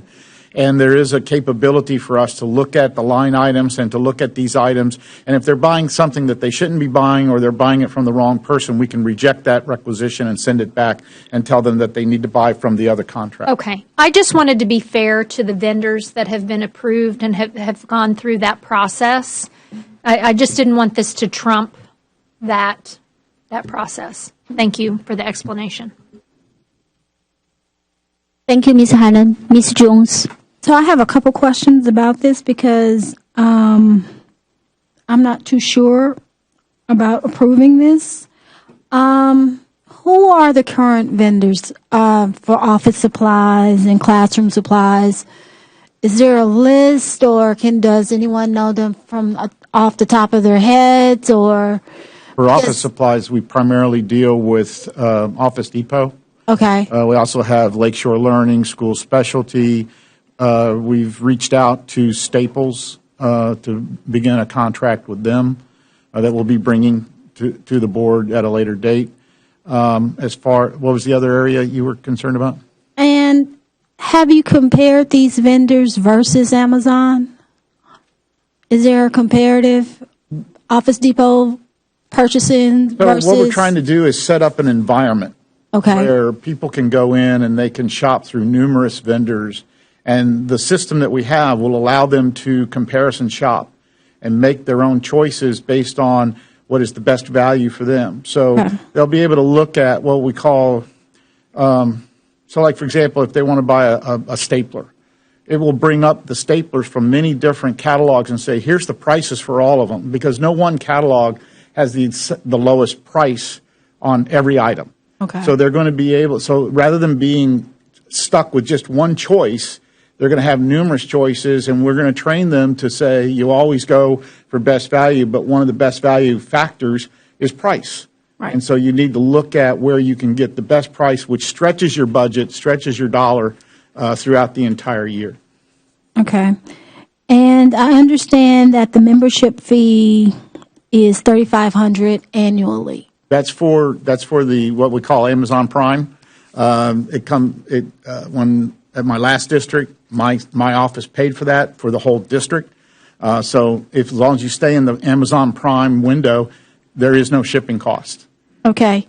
But it also states that it's going to be waived for 12 months. Yes, ma'am. So after that 12 months, we're going to be charged the $3,500, or will that change if Amazon fees Based on goes the up? number of buyers that we have. Okay. And so I think ours is going to be based on about 250 people that are authorized to be on the system.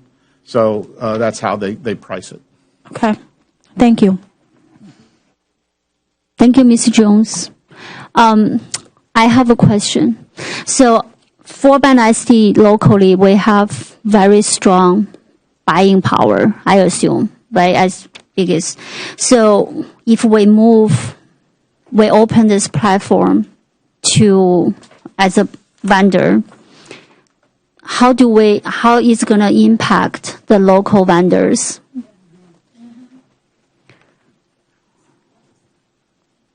Yeah.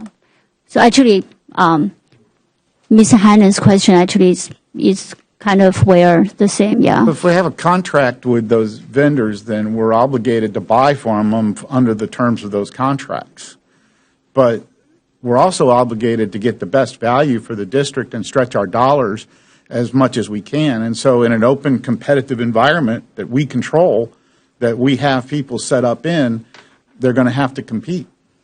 And if I may interject here too, one of the common, and I'll call it what it is, complaints that we receive from a campus is we have an approved vendor and I can see the price on Amazon is X, and it is less than what our approved vendor is. Can I not just buy it from Amazon? And the response back is, we have an approved vendor, you need to use the approved vendor. And although that makes, from a private consumer perspective, that makes no logical sense, I'm going to go with the best value or the cheapest price. In some cases, because of our purchasing, we're constrained by that. We are opening up the ability for our campuses to do that type of consumerism shopping with us. I think to answer the question honestly, could this impact local businesses? Yes, it could if they're not offering the best value, and one of the items that we've included in this catalog is part of that purchasing. On the other hand, they do have the option to set up an Amazon website and offer those type services as well. So it's not completely cutting them out, but again, it's providing the district as a consumer the best possible pricing that's out there, as Rick stated. Thank you for that information. I think we do have 3 weeks, and I think the board, if the board have more questions, I'm pretty sure we'll reach out and to get more information. But thank you, Mr. Gay. Thank you. So we are moving on to sorry, Mr. Garcia. Are you doing this on purpose? I was waving. Okay, sorry. No, I just so it was a system. I think it was Class Wallet or something where you log in and you have access to all the different vendors, and that kind of sparked in my head something similar. But one of the challenges that I found was you would go to Staples through Class Wallet or whatever, and then you may go to Amazon and it's cheaper, or you may go to Best Buy and find it cheaper. And so I was curious because Amazon Business isn't necessarily Amazon, but is it? I don't know, because Amazon, your business typically prices are a little bit inflated, so I don't know. Like I could see the advantage because I know there's a couple of local authors that try to get into schools, but it's hard because they're not large enough. They're not with a publisher, so it may be a challenge. But if they're an approved, and they can get through like with Amazon, that might be something there. But I was kind of curious on Amazon. Is it like Amazon's prices, or is it kind of like business, commercial charges a little bit more than residential and regular? It depends on the item. I mean, some items might be a little bit more expensive. Other items might be a lot cheaper or less cost. And then, of course, if they stay in the prime, then there is no shipping cost. But if they get outside of that and they get to a third-party vendor that's there on Amazon, then they may end up paying a shipping cost that would would make that item a lot more expensive. But to give you an example of what you talk about, so like, for example, in professional development, let's say the person wants us to read a particular book, In Search of Excellence. Well, we may not have that book on any of our catalogs or any of our contracts. But if I have the Amazon contract, I can now go buy that book on Amazon and bring it in because it's covers whatever is on their platform. I appreciate it. Definitely, it makes sense. I mean, I was assuming that Amazon was an option, just in general, but it's more, I guess. It is, but it's not a legal option right now. Yeah, it's more individual choice. So, thank you for the information. Thank you, Ms. Garcia. Ms. Malone. Yes, Mr. Gay, I have one quick question. So this is a 5-year agreement, and we've been spending roughly $3 million in expenditures per year. So on that agreement, in that function, if we've been spending $3 million, so roughly $15 million annually, are we essentially opening, this goes to what I heard from the board about concerns about local entities. Are we opening it up to potentially divert all $15 million to Amazon? Because if we're spending on average $3 million, now we're essentially, I know you said if there's a contract already, but from what I recall within our contracts with other firms, there's no commitment or guarantee to spend. There's a binding agreement that we have a contract and we have protected pricing within those agreements. Mm-hmm. And we also have inflationary caps in there. However, we do not have an explicit amount that we are binded to procure X amount of dollars from said vendors. So the way I read this is we are potentially opening this up to divert 100% of our expenditures in that function to Amazon if we're allocating not to exceed $15 million and we're spending $3 million a year. That's budget authority. We could spend up to that amount, but there's no guarantee that we would. Correct. I mean, but we're allowing it my that we first could. year at my old district, we only spent $800,000 with Amazon, and we only got up to about $1.7 million in the second year. Correct. And it just kind of leveled off at about 1.7, 1.9 million the third and fourth year we used it. So, I mean, it's relative to what people need and what they want to buy. But the law of the state says that if we spend more than $50,000 in the aggregate over a 12-month period, you must have a contract. So therefore, that's why we spend all of our time creating contracts, which gives our people the ability to buy, and then the board authorizes money to be spent on that contract. But there's not necessarily mean we're going to spend that much money. No, of course not. But we are, as a board, potentially, we are allowing the district to replace 100% of the other vendors, including all local vendors, not just Staples, which I have no idea, I'm not sure exactly who they are, but we are allowing that by allocating 100% of that budget and saying that they could spend up to. But so I just wanted to but the other contracts are still there and are available to our people to use on the platform if they so desire. It depends on it's like Mr. Gwynn said, if it's a consumer choice. We're now turning our school district people who buy into consumers. And just like they do in their own personal buying, they want the opportunity to spend less money if they can. And we're going to give them that opportunity. Well, sir, best value isn't less money. No, but it's also, well, it's quality, it's quantity, it's service, it's delivery, it's all of those aspects. But correct. Our principals are asking for, our administrators are asking for the opportunity to stretch their dollars as much as they can. Oh, well, so first of all, I support having Amazon as an option because there are times in which they should. What I am not so sure that I support in this, and I know Ms. Jones mentioned she's not sure about this one either, and I hear other concerns about local entities.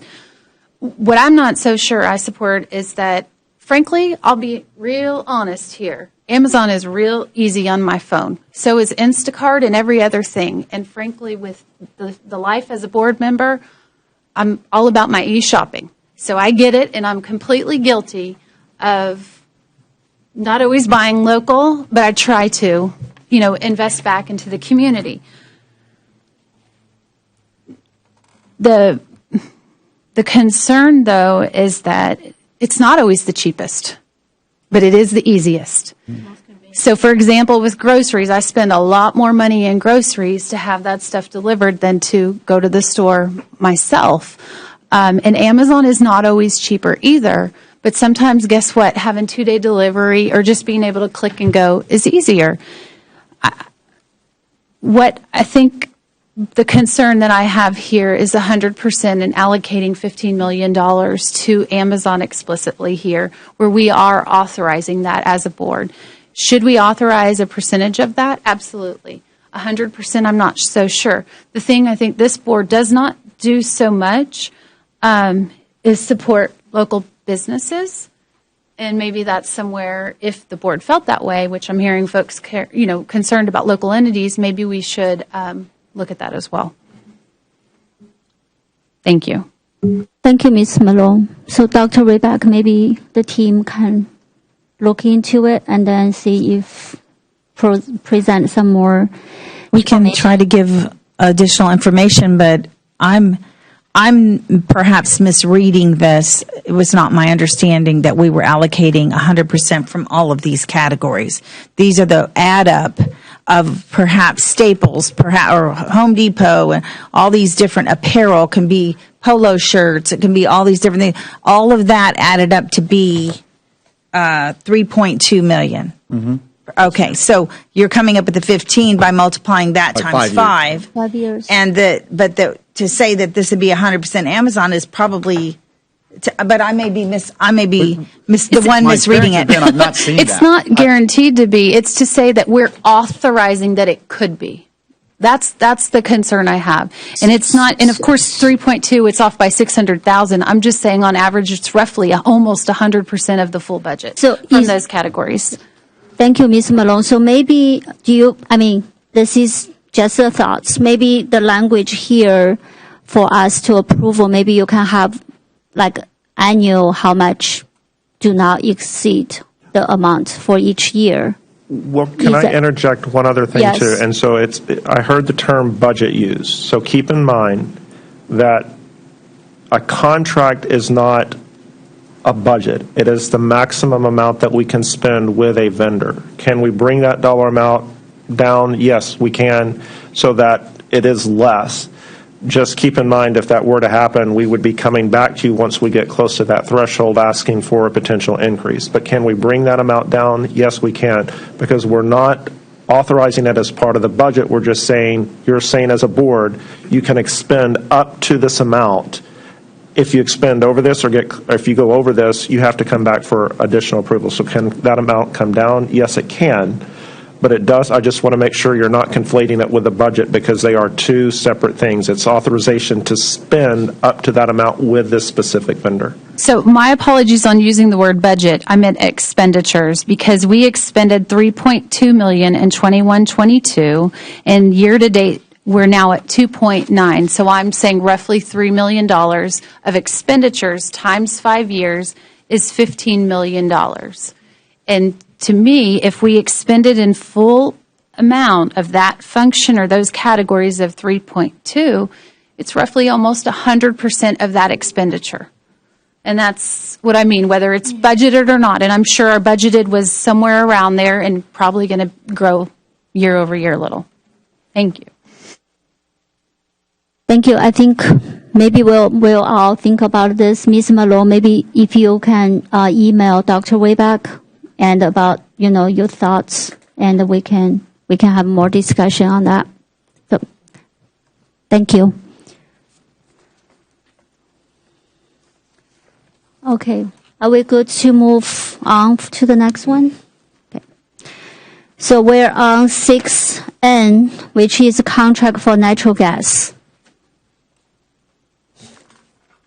Mr. Hamilton. Just a really quick comment to emphasize the volatility. So less than a year ago, the natural gas price was more than 4 times what it is right now. So definitely good to lock in when it's at a very low point, which I don't know if it can possibly go any lower than what it is right now. It's very, very low. So this is a good thing. Thank you, Mr. Hamilton. Ms. Garcia. Just one question. Is this the cooperative through TASB? The fuel. It says TIPS, but or is it? No, this is TIPS, which is through Region 8. That's through Region 8. Okay. Is there a isn't there a cooperative also through? There is through TASB. Yes. This is actually cheaper. It depends. What we're doing is we've engaged a consultant to help us make that determination. We'll look at various contracts that are out there. The issue is, as Mr. Hamilton said, you have to strike when the iron's hot, and so we'll be searching the market, looking for a contract that's favorable to the district. We think we can do a lot better than what we've had in the past, and we want to be able to have the authority to sign that give the superintendent the authority to sign that contract. What do we have now? As we come to her. What do we have now? We have a contract with Symmetry. So it's just an extenuation. And okay. It's a pretty high contract. Oh, okay. Perfect. No, I appreciate that. I was just curious about the. Thank you. Thank you, Ms. Garcia. Thank you, Mr. Gay. So now we'll come to next item, which is 6O. Review for the purchase of remediation and restoration services. Do we have discussion or questions? Okay. Thank you to everyone. Thank you the board and the staff. Now we're going to convene in closed session. So we'll now convene in closed session under Texas Open Meeting Act, Texas Government Code, Chapter 551, under the following section. Section 551071, for the purpose of private consultation with the board attorney on any or all subjects or matters authorized by law. Section 551072, consider purchase, exchange, lease, or value of real property. Section 551074, personnel matters. Section 551076, security matters. Section 551082, student discipline matters or complaint. Or sections 551081, personality identifiable information about public school students. The time is now 9:20, and we are now convened in closed session.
Push this.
The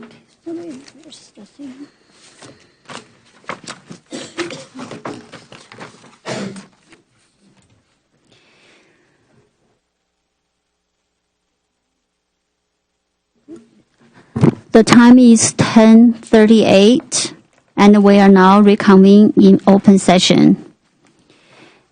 We're going to consider actions in closed session. Do we have a motion from closed session? Yes, I have a motion. I move the Board of Trustees accept the superintendent's recommendation and approve the employment of Kimberly Smith as Chief Communications Officer of Fort Bend ISD. I second. We have a motion by Ms. Malone. We have second by Dr. Gilliam. Do we have a discussion? There's no discussion. Let's vote. Is it on?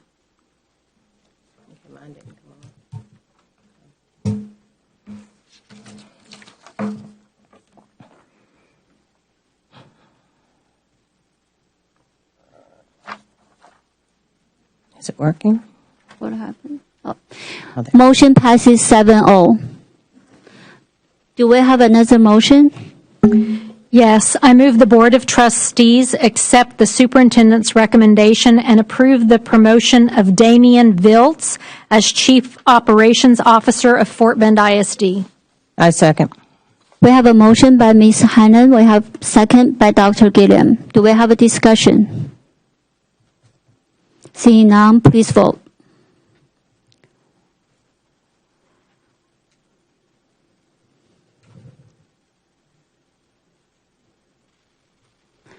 Motion passes 6-1.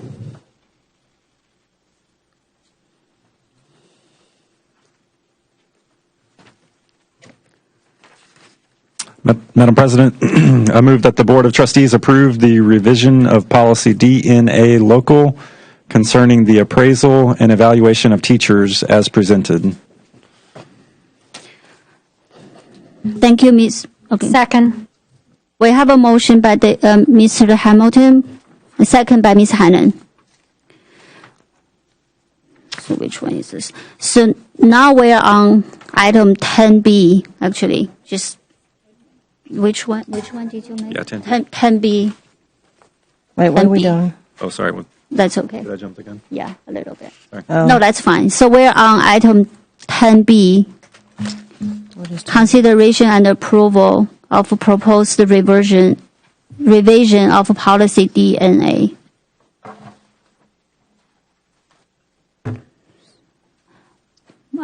Do we have any discussion? We already have a motion and a second. You said this is 10A? 10B. Sorry. 10B. I got out of order. Yeah. Sorry, so real quickly, so this is, has to do with teacher evaluation, and this is something that the administration wanted us to bring forward as a boost to retention going into summer to hopefully do something that did not add cost to the district, but would be appreciated by teachers. And so, so there are certain qualifications that a teacher would have to meet in order to be evaluated less frequently than 3 years. So they have to be evaluated every 3 years. But if they meet certain requirements, then certain teachers would not have to be evaluated every year. And so, but they cannot have any deficiencies on their evaluation. And so we felt like this is something that would show support for teachers without making our budget situation more difficult. Thank you, Mr. Hamilton. Do we have more? Oh, Ms. Jones. I just have a question. I see the statement of eligible teachers, and what are the requirements, or what would make a teacher eligible for this particular waiver? Yes, good evening, Board. So, Ms. Jones, one of the procedures are ultimately will be developed by our human resources officer, our human resources department. Mm-hmm. But initially, those qualifications include things like their appraisal has to have it cannot have any areas of deficiency. as far as the lowest level of deficiency. They have to meet certain requirements as far as being on a campus for a certain amount of time. There are some other, I believe it's 3 years. Ultimately, what we're doing is it's a less than annual full appraisal. It's the 45-minute observation is what's being waived for those teachers who have shown through their previous year appraisal that they don't have deficiencies. They've been at that campus. The principal has had an opportunity to evaluate them before, and then they are familiar with that teacher and their ability to perform their job. Okay. Okay. Thank you. And what do you remember the 10-year requirement that we discussed? Is it years in the district or years at the campus or both? I think there's elements of both, but I don't recall.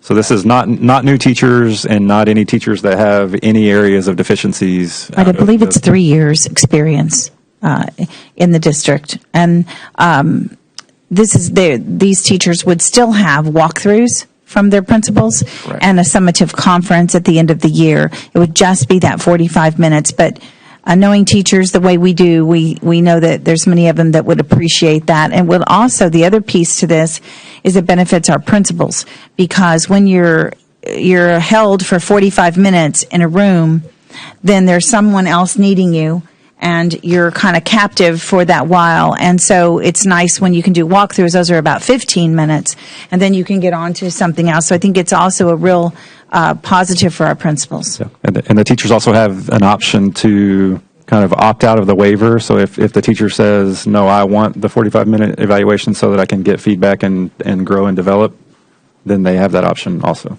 Okay. And the principal also has that option. It works both ways, right? So if either direction feels there's a need for that 45-minute observation, they can both request it. Okay. Does content area matter? I'm just thinking about if a teacher is stronger in one content area rather than in another. Say, for instance, they've been teaching reading for 4 years or what have you, and then they switch over to math and they're not as strong. Would that waiver still be considered, or? I don't know that I've seen a requirement regarding that specific scenario. Okay. But again, I know that there is always that ability by the principal. If that principal does have a concern, they do have the ability to require that 45-minute observation if there is that concern. All right. Thank you. Thank you, Ms. Jones, and thank you, Mr. Hamilton. So now let's go back to action item 10A, consideration and approval of a retention. Madam President. Sorry. Yes, I forgot to vote. Let's vote on 10B. Thank you, Ms. Malone. Yeah. How do we? We still have the last vote on our screen. Yeah.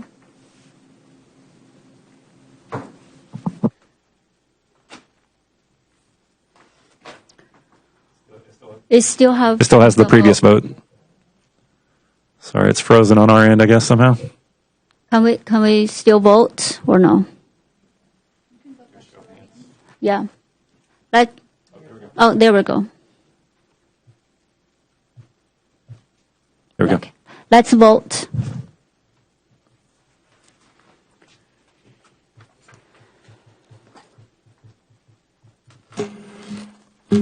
Motion passes 7-0. Now we're going back to action item 10A, consideration and approval of a retention supplement resolution. Can I have a motion?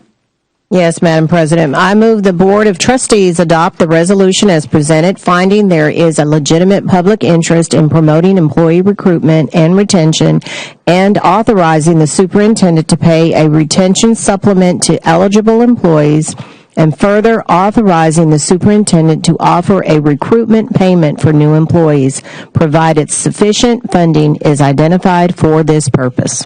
Second. We have a motion by Dr. Gilliam and second by Ms. Malone. Do we have a discussion? Ms. Malone. Okay. I just I just want to say how excited I am about this and grateful that I know we can't do more, and I totally wish we could do more. But Dr. Whitbeck, I appreciate you and your team finding something that we could do to demonstrate financially how we value teachers here in Fort Bend ISD. And thank you, Mr. Gwynn and Mr. Bassett, for your hard work, as well with redirecting those ESSER funds to do this and so that we can allocate them to the heartbeat of our schools, our teachers. And so I just can't express enough how grateful teachers and staff, sorry. So basically, everybody who runs this district. I can't express enough how much it means to be able to do something finally. Thank you.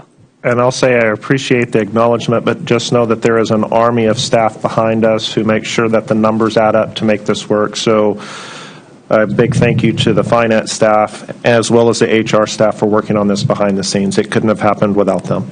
Absolutely. And frankly, even though this state hasn't finished everything, thank you to them too for what they have done thus far. And I pray to God they continue to do more. Thank you, Ms. Malone. I think everyone sitting here on the dais very grateful for this, and we all support our teachers. So thank you for all the staff who put an effort into this to make this happen. So there's no, Ms. Hannon? Sorry, I didn't see your thing before. I have a couple of questions, and I'm very glad for this to be happening for our teachers, and I'm incredibly disappointed with our state legislature. I think it's shameful, but that's beside the point, I suppose. I have a question. One, for instance, are Kickstart instructors employees of the district? Or are they paid through Kickstart? They are paid through Kickstart. They are not official employees of the So are district. they not eligible for this? They would not be eligible. Okay. That's a shame. I wish there was some way we could do that, because they are an incredibly valuable asset, I think, to our district and our children. Then I want to just confirm, no one gets this payment until following September 30th of 2023 who are employed as of June 5th. Is that correct? It's actually September 15th would be the payment of the retention supplement, and November 30th for the recruitment supplement. Okay, but in my book it says must still be employed as of September 30th. So we're going to pay them before they meet that deadline. I believe that is mistyped. It should be September 15th is the planned date to pay them, so we'll revise that for the... Okay, and is that written in the motion? Was the date not in the motion? Okay. And then my final one, is there a stay around criteria for the folks who would get the $1,500 recruitment, the hard to fill criteria? Yes, ma'am. Part of the reason for selecting the date of November 30th is the majority of those staff will likely be hired prior to the start of school. And so this is to encourage them to stick around through November 30th in order to receive that payment. Okay.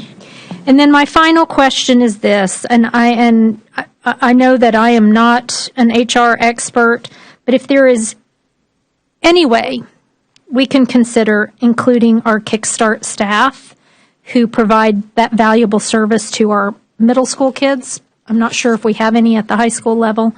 I would just really think they would appreciate that. Thank you. We'll get back to you on that. Also need to look at their salary.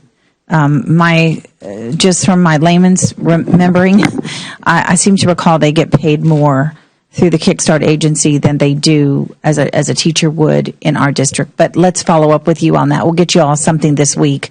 Their salary, and then how many there would be, how much money it would be, and all of that. Thank you. I appreciate that. Appreciate it. Thank you, Ms. Hannon. Dr. Gilliam? I just want to say again, thank you, thank you, thank you, thank you, thank you, thank you. Thank you. Okay. Are we ready to vote? Okay, please vote.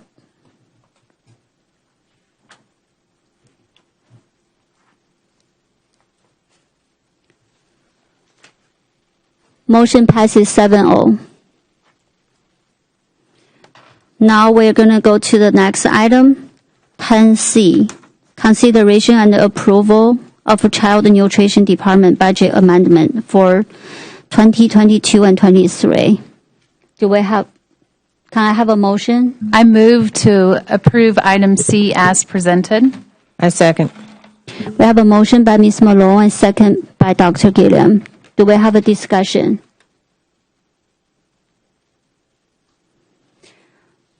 Oh, Ms. Hanna. Oh. Let's vote.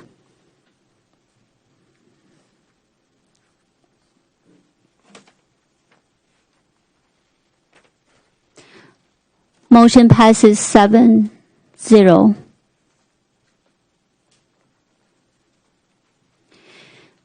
Next item, 10D, consideration of professional service agreement with Jacob Project Management Company. Can I have a motion? Yes.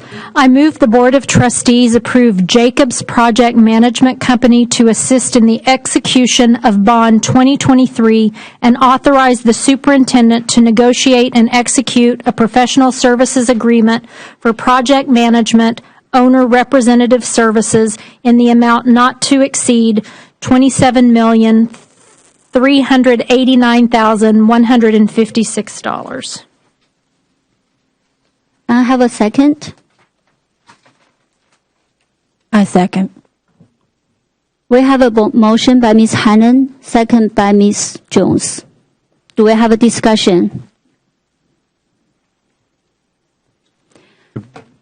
Can we get some information on this item, please? This is obviously a very large ticket item. Absolutely, we're willing to talk about it, but what do you want to know? I mean, say it again. I'm sorry. What would you like to know? Do you have a specific question? I'm curious. I guess my main issue is just the total dollar amount. So, is there a competitive pricing component to this, or is it a set percentage of the total bond? How does that work? Yeah, Carolina, do you mind?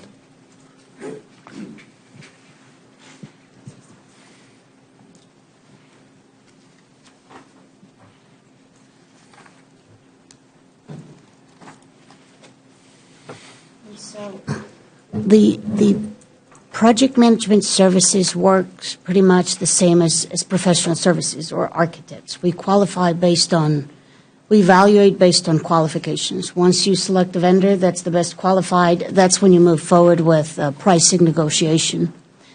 Pricing negotiation is based on the number of staff we anticipate we're going to need, the different levels of staff from senior project managers, project engineers, scheduler, estimator, and so forth. So it's based on the execution plan that we've put together for the entire bond, the calculation of full-time employees that we anticipate we would need from the consultant. We pay based on their actual salaries and a multiplier.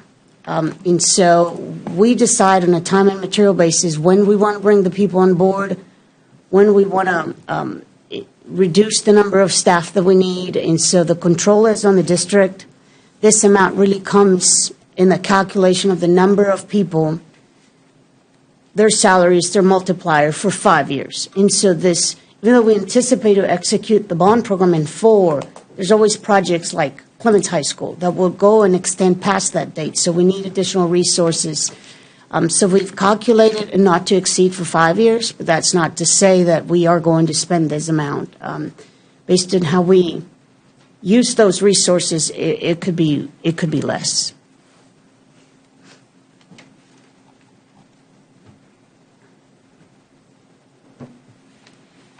Thank you, Ms. Hamilton. Do we have any other questions? Ms. Malone?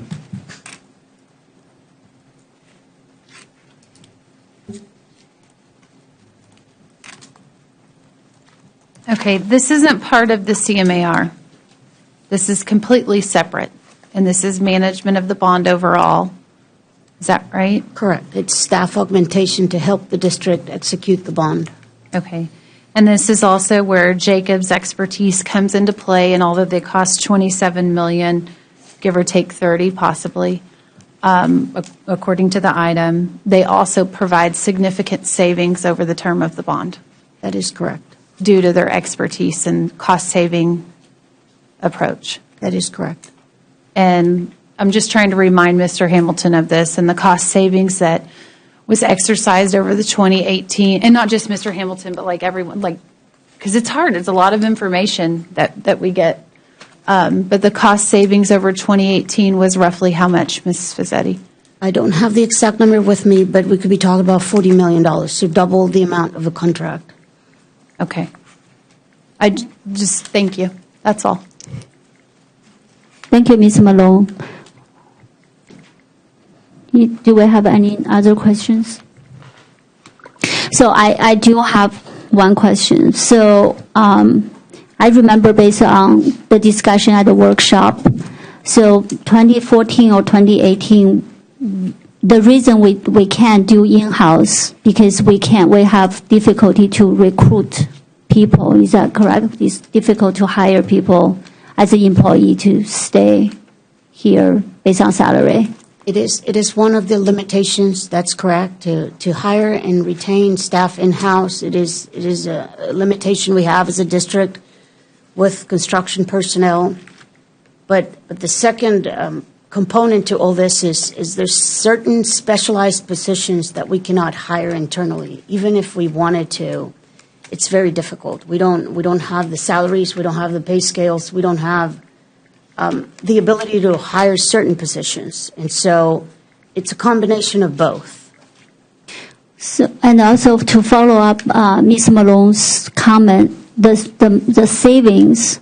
Can you? I mean, you mentioned a couple of things they have done to help us save money. Can you repeat those just to remind us? And so, savings are calculated in different ways, but I think that the way the bond program is set up for the district, we are very tight with the money. We really question every change order. We really push back. Not all districts operate this way. We're not easy to deal with sometimes. And so we have systems in place within design and construction where we, as an example, receive a change order from a contractor. We have resources in-house that would review those costs, double-check quantities, double-check pricing per square foot, and make sure that what the contractor is charging us is in line with market pricing. Many times we find out that those prices or those costs are excessive, and so we begin the negotiation process with the contractors. But by having the right resources in place, we're able to do this. Many times we question schedules, for example. If they're excessive, we question those, right? We have resources in-house that help us calculate schedules for construction and then determine if it's excessive. We push back on those with our contractors because if a schedule is excessive, it carries general conditions with it, right? The contractor charges you general conditions on a monthly basis for overhead and profit and dumpsters and management. And so we push back on those things to bring the cost down. And so it can only be achieved with having the right resources in place and the specialty personnel in place to scrutinize the work, really. Thank you for that. So based on what you said, I've taken by paying $30 million actually to them, and then we got the professional service and help to save the money to our bond, maybe even more than $30 million. Is that correct? That is correct. Okay. Thank you for that. Thank you. Do we have any other discussion? Okay. Let's vote.